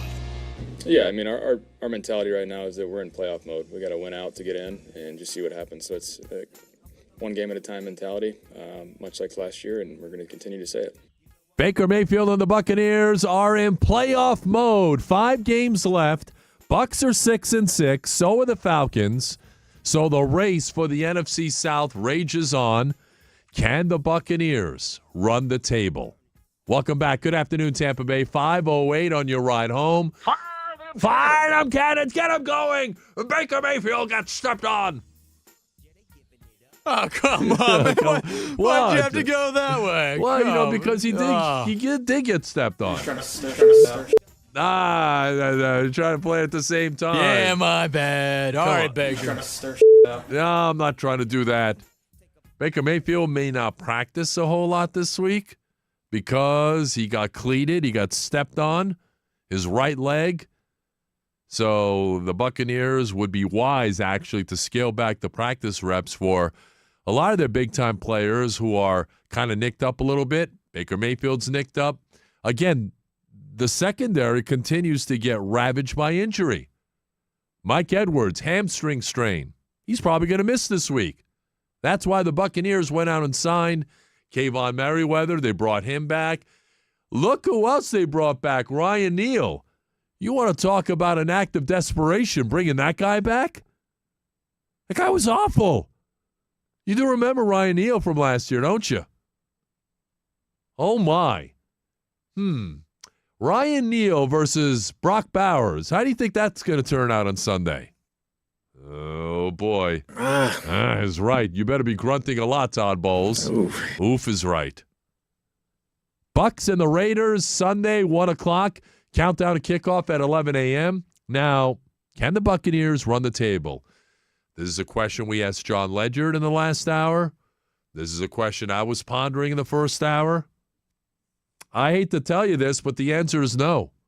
And the reason why is I think the Buccaneers are kind of who they are at this point. They're 6-6. They won their last 2, which is good. They got extremely lucky Sunday in Carolina. Thankfully, Anthony Nelson and his wife, they had that kid on Friday, and he kicked his way out of there on Friday as opposed to Sunday, because if that kid comes through on a Sunday and is born on Sunday, then Anthony Nelson is not there. Then who makes the big play against Chuba Hubbard as the Carolina Panthers are setting up for a game-winning field goal? Life is so funny like that, isn't it? It's about timing. 100%. And the timing worked in the Bucs' favor. Because, man, oh, man, they lose that game. They fall to 5-7. We're having different conversations on the Overtime Show and certainly this week on the show. Everyone's looking to fire Todd Bowles. We kind of know how that narrative looks like at this point. Not at this time. Not at this time, no. By the way, the NFL Network is re-airing the Bucs-Panthers game, and I'm watching it right now. Early in the fourth quarter, it's 16-10 Carolina. I wonder who wins this game, Tom. Any insight there? Should I play some money? I got the Hard Rock Bet app wide open. I'm telling you, right now, Carolina's winning 16-10, but the Buccaneers are driving. Bucky Irving with a run off the right side.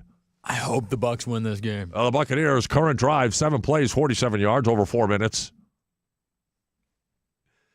Oh, my goodness. And Baker already had his ankle stepped on at this point. It's a run by Bucky Irving.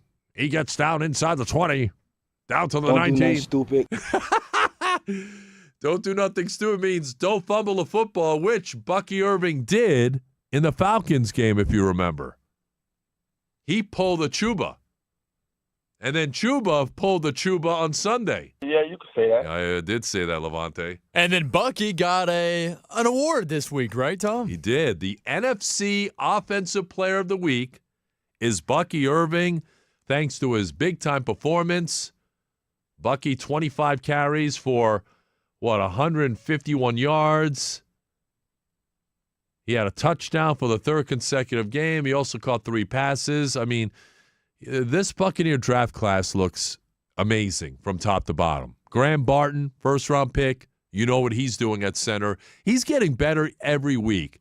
Yeah, there have been some hiccups along the way, but I think for the most part, when you look at where he's come from, he was a left tackle at Duke. The Buccaneers saw something in him. He played center as a freshman, did really well. He went from tackle to center, and the dude hasn't missed a beat. He's been fantastic. Jalen McMillan, he caught a big pass in overtime. Bucky Irving is kind of doing his thing. Chris Braswell, a little slow to come around, certainly, in his development as a pass rusher. He's playing on special teams. But this Buccaneer draft class looks incredible from top to bottom. Just a testament to the job that Jason Light has done over the last few years in the draft. So that's cigar-worthy, by the way. I want one of those cigars. Well, yeah, Jason, you got one. And you know, Bucky Irving, by the way, touchdown, Tampa Bay. Bucky Irving, touchdown. And the Bucs are an extra point away from taking a lead. Fire them, Kevins. Bucky Irving with a whole heap of Watu. How much time left, Tom? We got, 3 minutes left? No, it is still early in the fourth quarter. Buccaneers lead it now 17-16. Patting the extra point. Let's go. It's on the NFL Network. 8:53 left to go. All right, I feel pretty good. Once you get the lead, I feel pretty good here, right? Trent Gill is the holder. It's a bad snap, but McLaughlin put it through. My prediction is Trent Gill is going to get fired tomorrow. Oh, come on. No. What? You insulted him a little bit. And it sounds like, by the way, the Buccaneers are going to turn their punting duties over to the new guy, Jack Browning, or whatever his name is.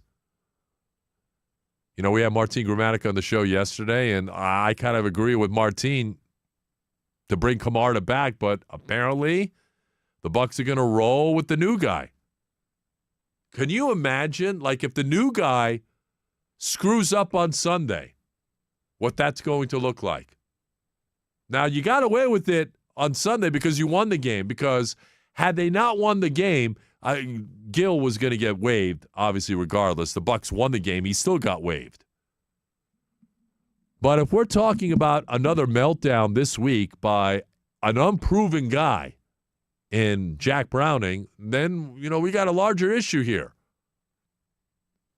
But there's certainly a lot to consider going into this game here on Sunday. A lot of interesting text rolling in out of the 912. What is the Falcons' remaining schedule record expected to be? Well, good thing you asked. The Falcons' schedule is not as difficult, or is more difficult, rather, than the Bucs' schedule. Falcons this week at Minnesota. So Kirk Cousins goes back to the Twin Cities. Cousins coming off the worst game that he's probably ever had in his professional career, 4 interceptions. And now they have to go to Minnesota on Sunday. And then they visit the Raiders and then home for the Giants. So back-to-back games against 2-10 teams after the game at Minnesota. And then they have to visit the Commandos, another former team of Kirk Cousins. And then they're home for Carolina. So, you know, they've got, 5 games left. 2 games on the road against 2 good teams, playoff-bound teams. And then they have 3 games against 3 lousy teams at the bottom of the standings. Whereas the Buccaneers, you got the Raiders this week, who are awful. And then after that, the Buccaneers will take on the Chargers on the road. That's not going to be an easy game whatsoever. Chargers are 8-4. Jim Harbaugh's got them playing some really good football. They just took care of the Falcons, so the Chargers lending the Buccaneers a helping hand there. And then the Buccaneers go to Dallas on a Sunday night. Cowboys are 5-7. They've won 2 in a row, so they're actually playing better. That game is probably going to be a little more tougher than it looked 2 weeks ago. And then, look, you got Carolina at home. You got New Orleans at home.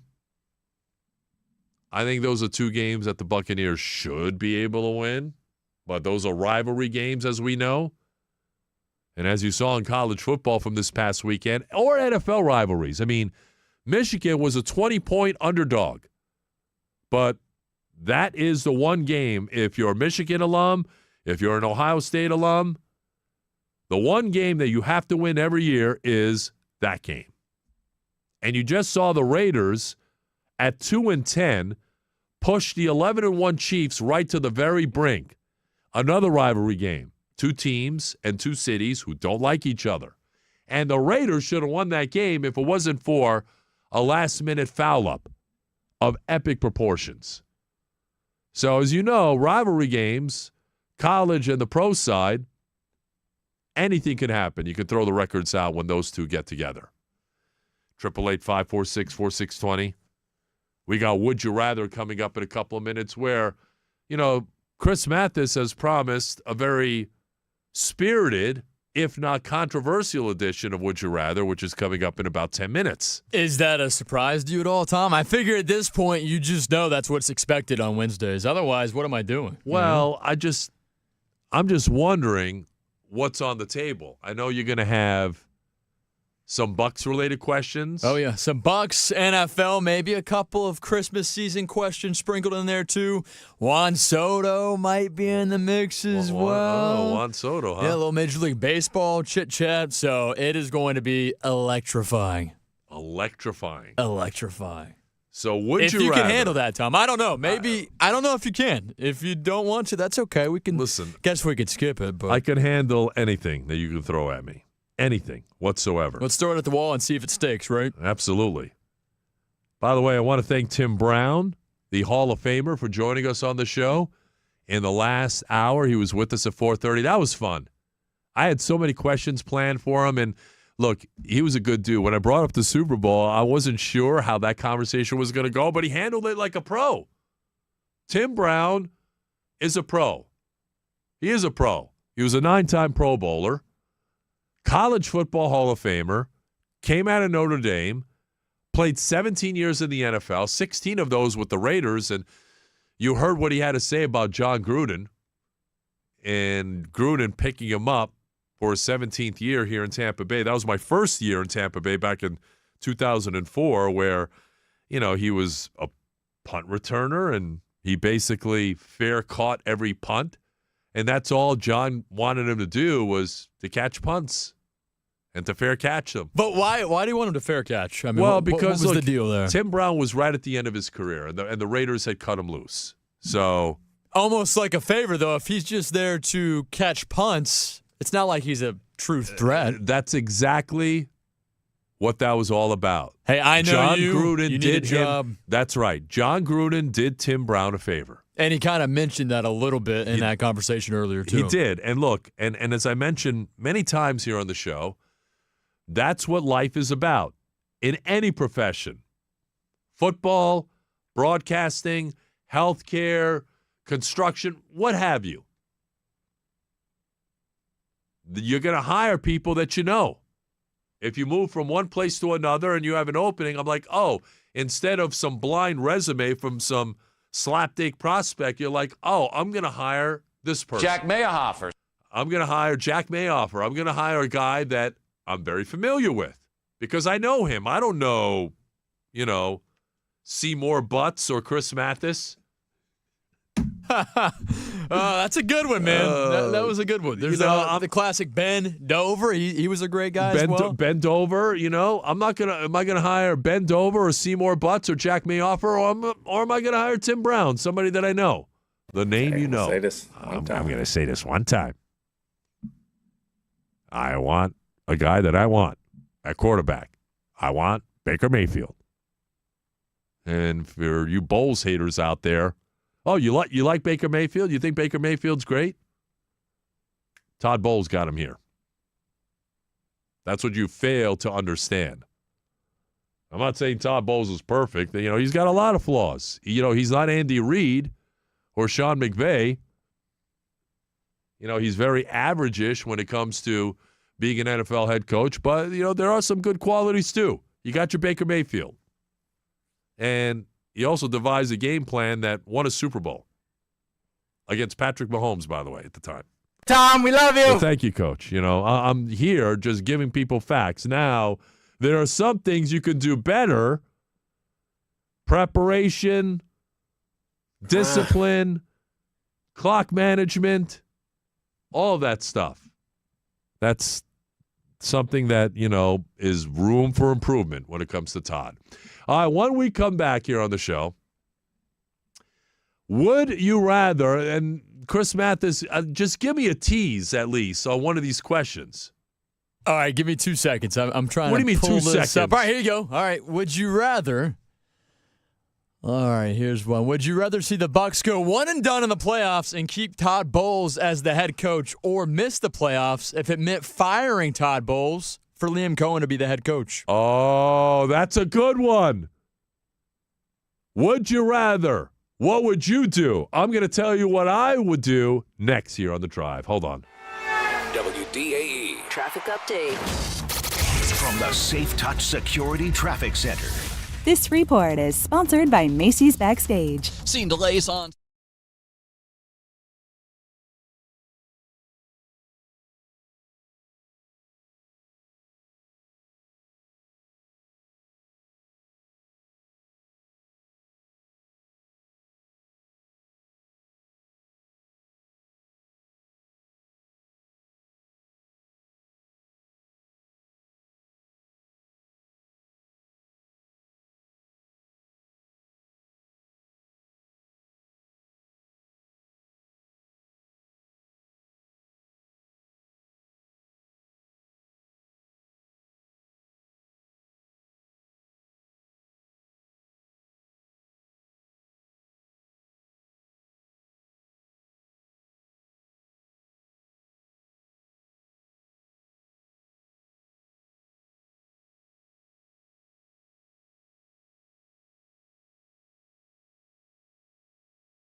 Athleticism. At its core, it's just a children's game, and I would wager that some of you here this evening have played Would You Rather at some point. And we play that game right now, Would You Rather, presented by the Florida Orthopedic Institute in partnership with Tampa General Hospital. It's 5:32 on your ride home on this Would You Rather Wednesday.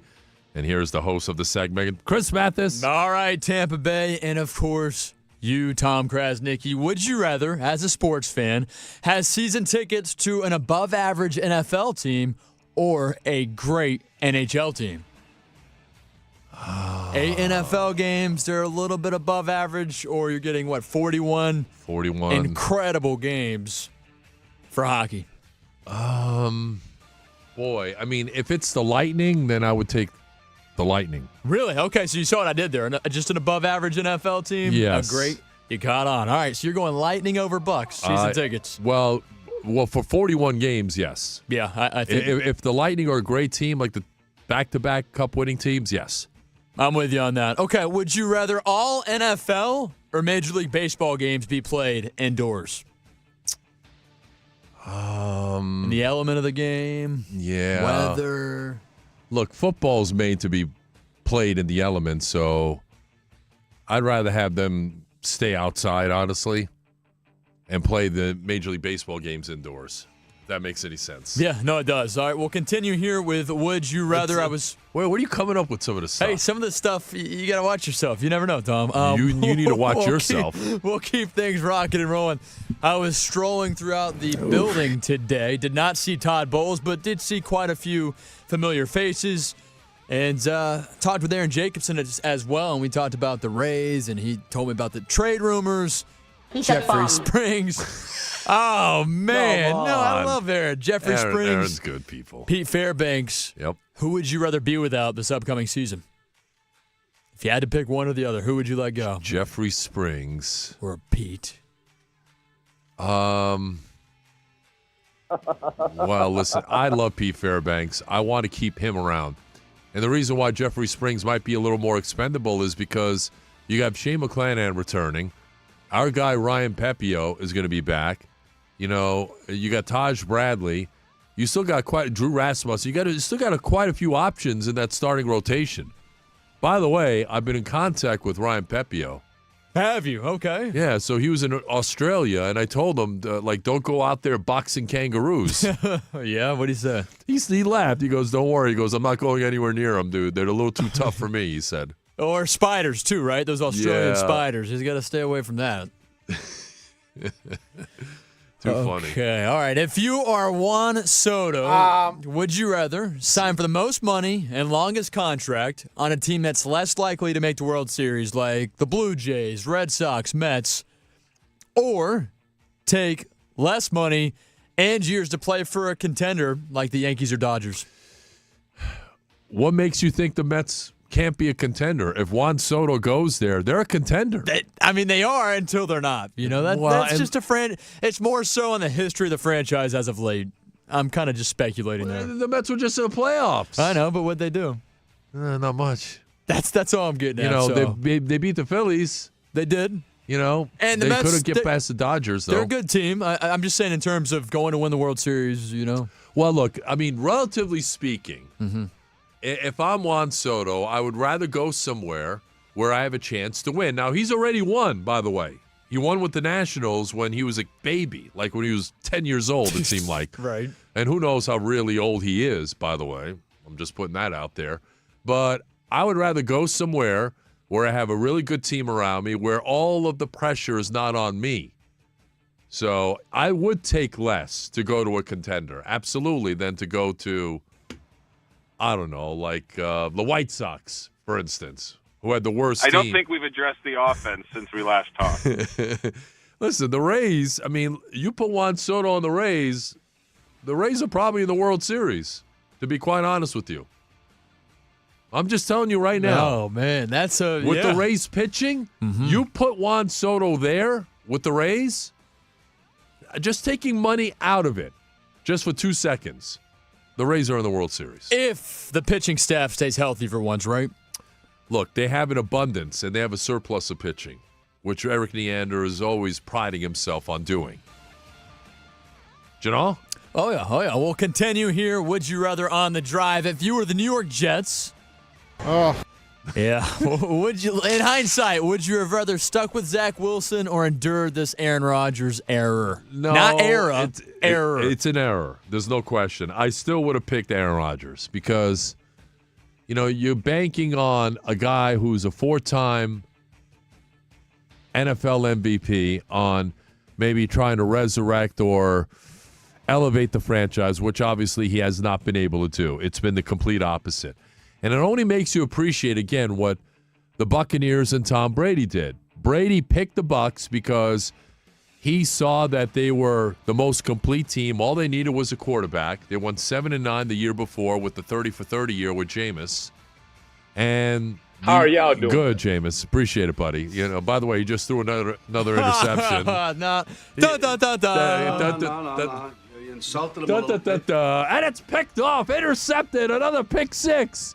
He almost threw his third pick six, which would have lost me my fantasy game, by the way. You got to be kidding me.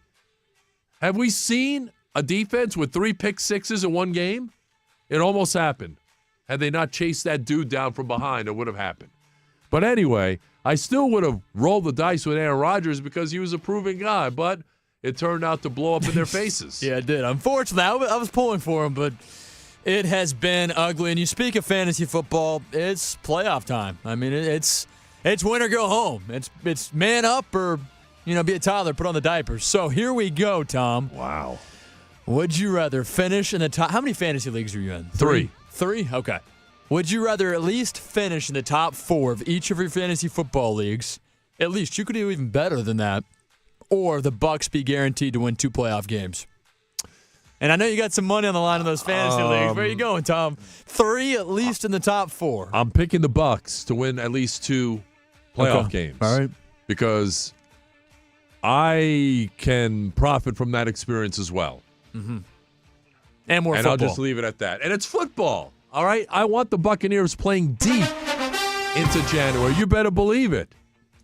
And as much as I love fantasy, I love real football more. Okay? And so should you guys, by the way. All right, final one. We teased it before the break. Would you rather see the Buccaneers go one and done this postseason and keep Mr. Bowles as head coach, or miss out on the playoffs, fire Todd Bowles, and promote Liam Cohen to head coach? I've seen a lot of this talk, okay? And what makes you think that Liam Cohen is going to be a great head coach? Could he just be another in a long line of offensive coordinators, good offensive coordinators who are not good head coaches? That's entirely possible, by the way. So I'd rather make the playoffs and win a playoff game at this point, because the ultimate goal is winning a Super Bowl. But if you're telling me miss the playoffs so we can continue firing people, no, I would not choose that direction at all. Give me the other one. All right, I will do so. That is your choice. You guys can make your pick as well. That is Would You Rather. Nice job, Chris Mathis. Interesting stuff. I thought you had a couple of Christmas anecdotes. I did, but man, we're up against the break. We're not up against anything. And fortunately, listen, nobody ever needs Christmas a break. Time yet, It's not. It's not. We have a long way to go. Off. All right. But we can preview that next week we will be doing Mathis movie trivia on Wednesday. We are? A week from today. Christmas Vacation. Christmas Vacation's the movie. Mm-hmm. By the way, it came out 1989, a couple days ago, December the 1st, I believe, is when it was released in theaters. A day I will never forget. You weren't even born. What That's the hell are you why talking I'll about? never forget it, man. I What the can hell are you look back talking about? and think, man, I'll never forget that day. When were you born? Like 2016? Oh, come on. Man. Give me a break out here. No. You insulted him a little bit. 1998, same year as the Rays. 35 years ago, it was released. 35.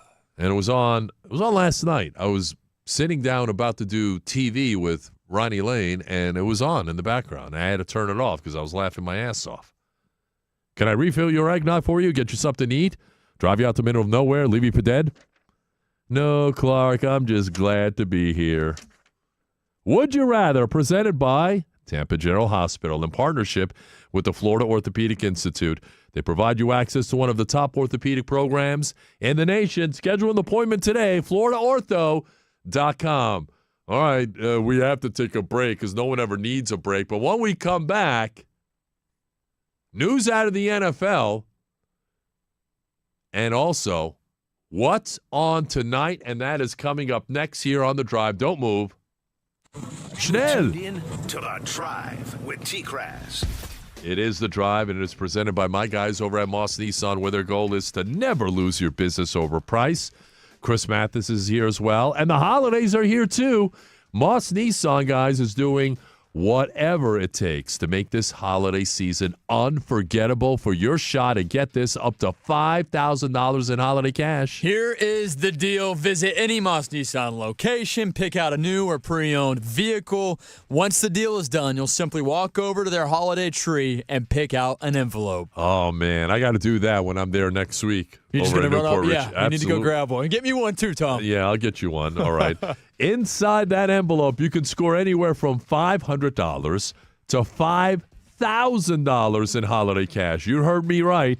And with over $30,000 on the line, Moss Nissan is bringing that holiday magic. What are you doing if you're not heading over to Moss Nissan today? Don't miss your chance at the big win up to $5,000 in holiday cash. Well, you need to head on over to Moss Nissan today. Today. 3 locations, North Tampa, Newport Richey, or Brooksville.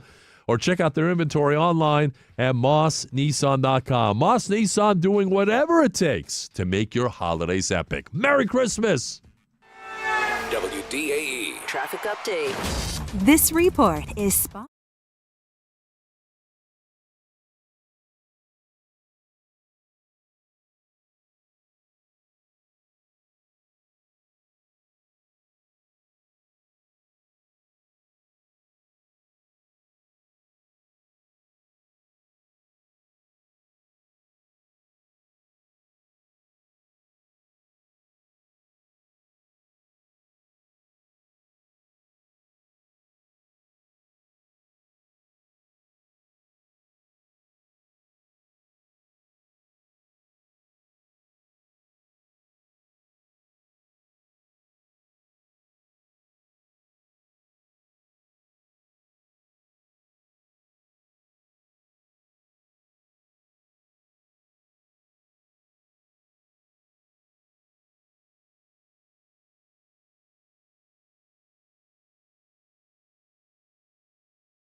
620.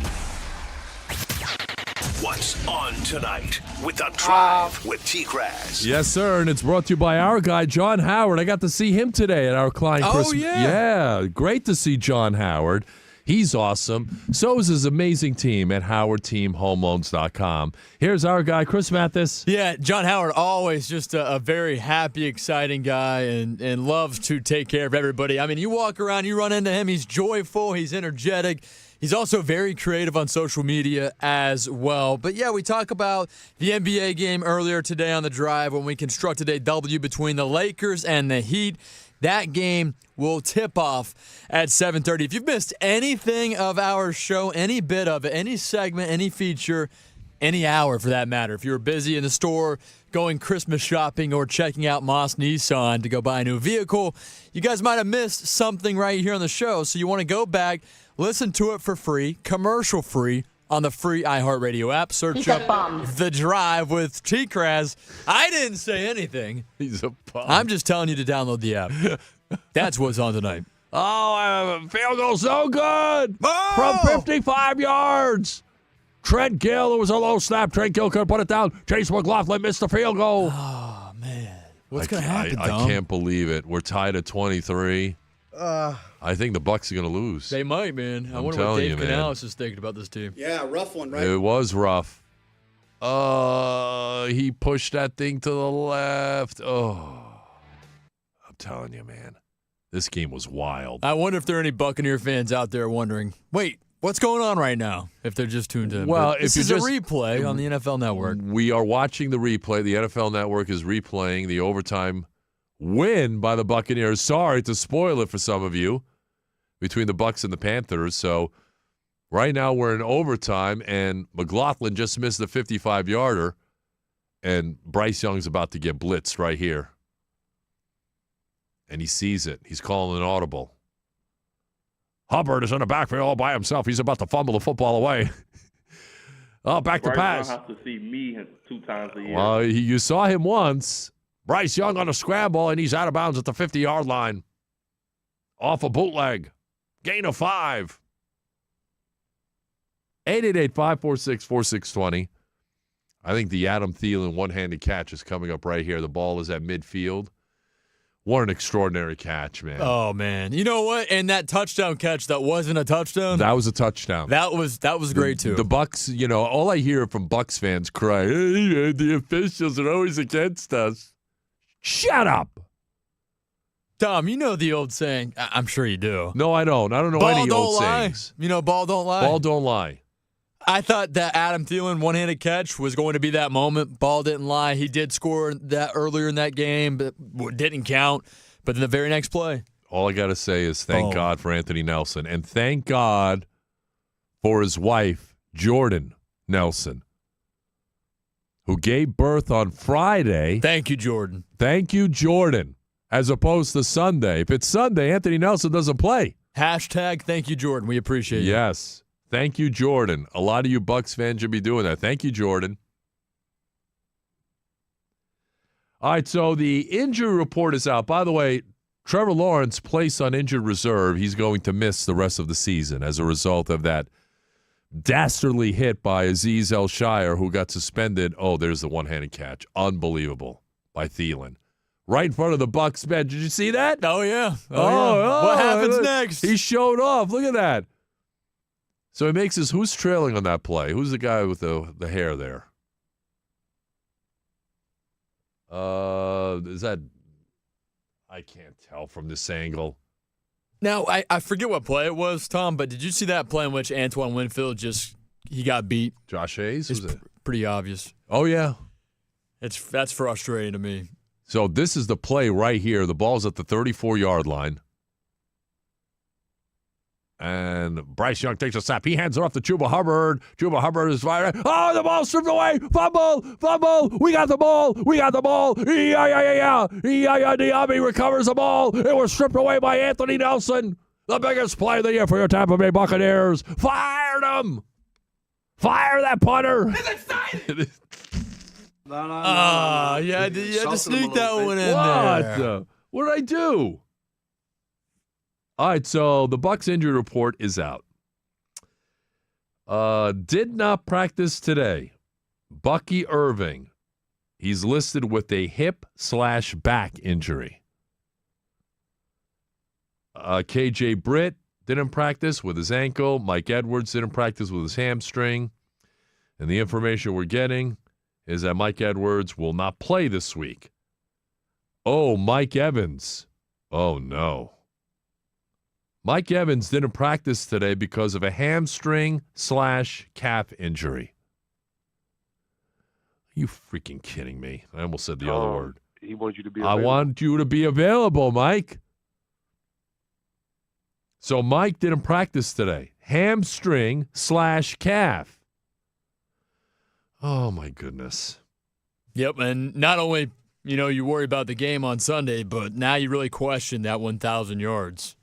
Well, look. It's still early, though. It's midweek. It's midweek. Okay, it's Wednesday. They did a walkthrough today. Okay, overtime. Guys are beaten up. By the way, speaking of our guy, Anthony Nelson, he didn't practice today because of a shoulder injury. And Tristan Wirfs didn't practice because of a foot/knee injury. Wow, so there you have it. So some heavy hitters didn't practice today. Baker Mayfield did practice today. He's listed with an Achilles/knee injury, but he was a full participant at practice. But among those who didn't practice, Bucky Irving, Mike Evans, Anthony Nelson, and Tristan Wirfs. Limited, Tyke Smith, limited. Joe Tryon-Chewinka, limited. Troy Hill, backup defensive back, limited. Full practices today by Greg Gaines, William Golston, Baker Mayfield, we just mentioned, and Marquise Watts. For the Raiders, let's see. Zamir White and Nate Hobbs didn't practice. It doesn't matter. Raiders, Not at this time. Not at this time. They stink. So, I'm concerned about Mike. Hamstring again, popping up on the injury report, and a calf. Come on, man. Seriously. Sounds like, aside from performance with his body, it kind of sounds like father time, right? Just a little bit. Well, look, I mean, it's father time plus a chronic injury that Mike has always been dealing with. But again, it is Wednesday. I'm not going to panic yet. There is no need for panic. It's Wednesday. If we get to Friday and Mike still isn't practicing, then we got a problem. 888-546-4620. Coming up, one more hour to go. We're out at 7 o'clock. I know a lot of you are just getting in your cars, getting home from work. Get me out of here. Andy Freed is wondering how that St. Pete City Council vote is going to go. By the way, the St. Pete City Council meeting tomorrow, and on their agenda, on the docket for tomorrow, is the bond vote regarding the Rays Stadium and the redevelopment of the gas plant district. They will vote on those bonds. This is the St. Pete City Council that is voting. The Pinellas County Commission, by the way, I think that's going to be a tougher nut to crack. They will be voting on December 17. They delayed their vote as well. So we'll find out tomorrow. We'll have a better idea as to where we're at here with the vote that's coming up tomorrow with the St. Pete City Council. All right, 3 hours down, one more hour to go. Oh, the field goal's good by Chase McLaughlin, and the Buccaneers winning in overtime, 26-23. They steal one from Carolina. All right, speaking of the Bucs and the Raiders, they meet Sunday at 1 o'clock. Coming up next, in case you missed it, we're going to talk to a guy who played for both the Raiders and the Buccaneers. And he's going to be in town for an incredible golf event that's taking place over at Innisbrook. It's the Pro Cup. Sports legends from all four major sports, football, baseball, basketball, hockey, they will all be in town. Tim Brown is going to be one of them. The College and Pro Football Hall of Famer. Over 1,000 receptions, 100 career touchdown catches.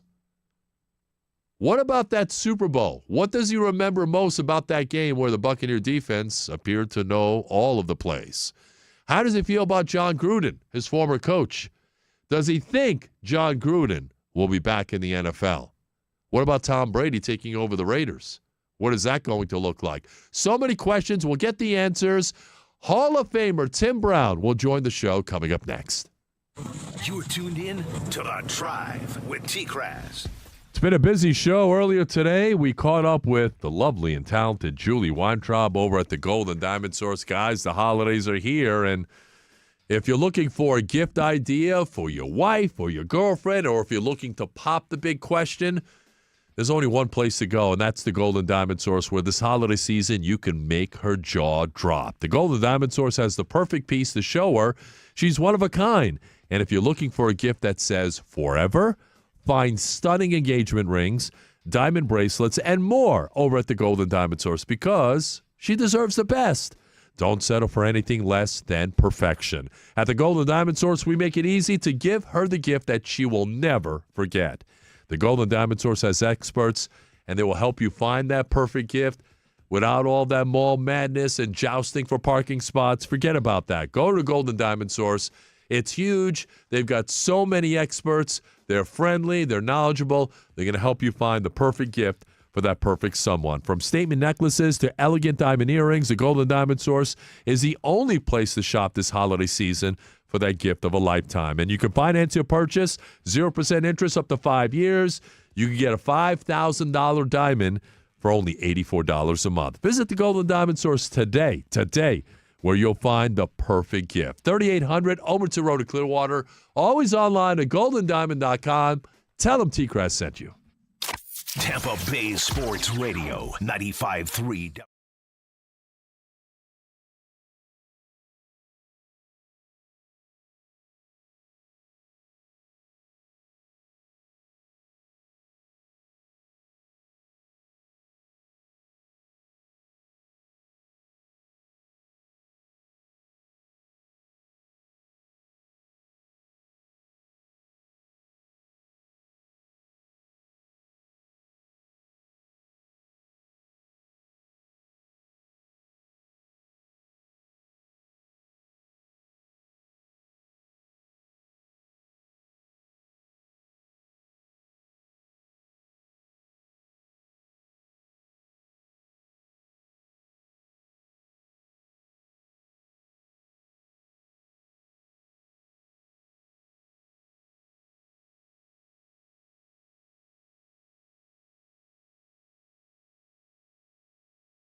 fan standpoint or a bus standpoint from here or there. I don't think it has anything to do with the tight ends.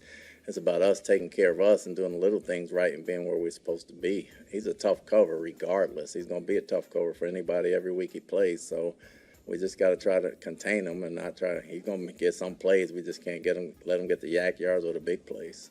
Todd Bowles and the Buccaneers are prepping for Brock Bowers and the Las Vegas Raiders. Bucs and Raiders Sunday, a Ray J at 1 o'clock. Good evening, Tampa Bay. Welcome back. The fourth and final hour. The Drive with TKras, presented by Moss Nissan. Great to have you with us. It is 6:07 on your ride home. Chris Mathis on the other side. We'll take you up until 7 o'clock. More of your calls and texts are on the way. 888-546-4620.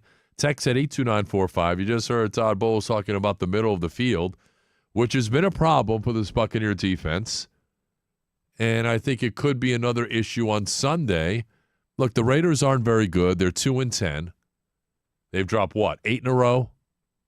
They played Kansas City really tough last week, a rivalry game, though.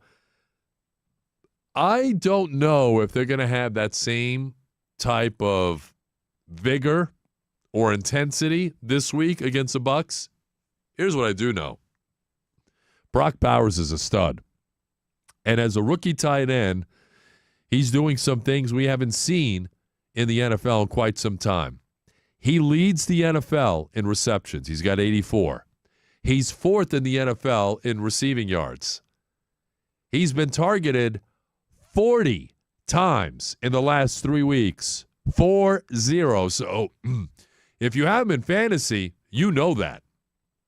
And you're calling on this guy, and you're starting him each and every week. And I'll tell you what, he's a great start this week against the Buccaneers, who are all kinds of banged up again in the secondary. And look, even if they were healthy, they're still giving up big plays down the middle of the field. Adam Thielen touchdown that probably could have won the game.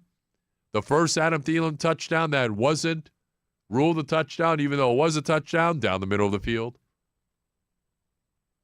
So Brock Bowers is going to be a problem. Now, I went over the injury report. Looks like Mike Edwards, hamstring, going to miss this game. Jordan Whitehead's already out. The Bucs have re-signed Kayvon Merriweather. They've also brought back Ryan Neal. He's on the practice squad. I don't know how that's going to show. I don't know. But Anthony Nelson, our hero, who was with me yesterday, he didn't practice today either with a shoulder injury. So the Bucs are all kinds of banged up on the back end. So what is it going to take to win this game? What about the state of this Raiders team with Tom Brady as a minority owner? We're going to talk to a guy right now who spent 16 of his 17 years in the NFL with the Raiders. He's going to be in town for a very big golf event that's taking place over at Innisbrook in Palm Harbor next week, December 12th to the 14th. It is the Pro Cup. It is a new golf event. Professional athletes, legends. I'm talking legends from the 4 major sports will be in town participating in this Pro Cup golf event. You can get tickets at the ProRivalsOpen.com. You've got the football contingent of golfers, the captain, Jerome Bettis. Hockey, captain, Jeremy Roenick. Baseball, captain, John Smoltz, who, by the way, will be with us in studio on Monday. And basketball, captain, John Barry. Ray Allen is on that team, too. But with us right now in the Central Florida Behavioral Health Network, DA hotline, learn more at cfbhn.org. He's standing by, one-time Buccaneer, one-time Raider, college and pro football Hall of Famer. The great Tim Brown is with me here on The Drive on a Wednesday evening. Tim, TKras here, Tom Krasnicki here on The Drive. Welcome to the show. Hey, I'm good, brother. How are you? I'm doing great. I certainly appreciate your time. I'm looking forward to seeing you and the rest of the guys coming down here for the Pro Cup over at Innisbrook.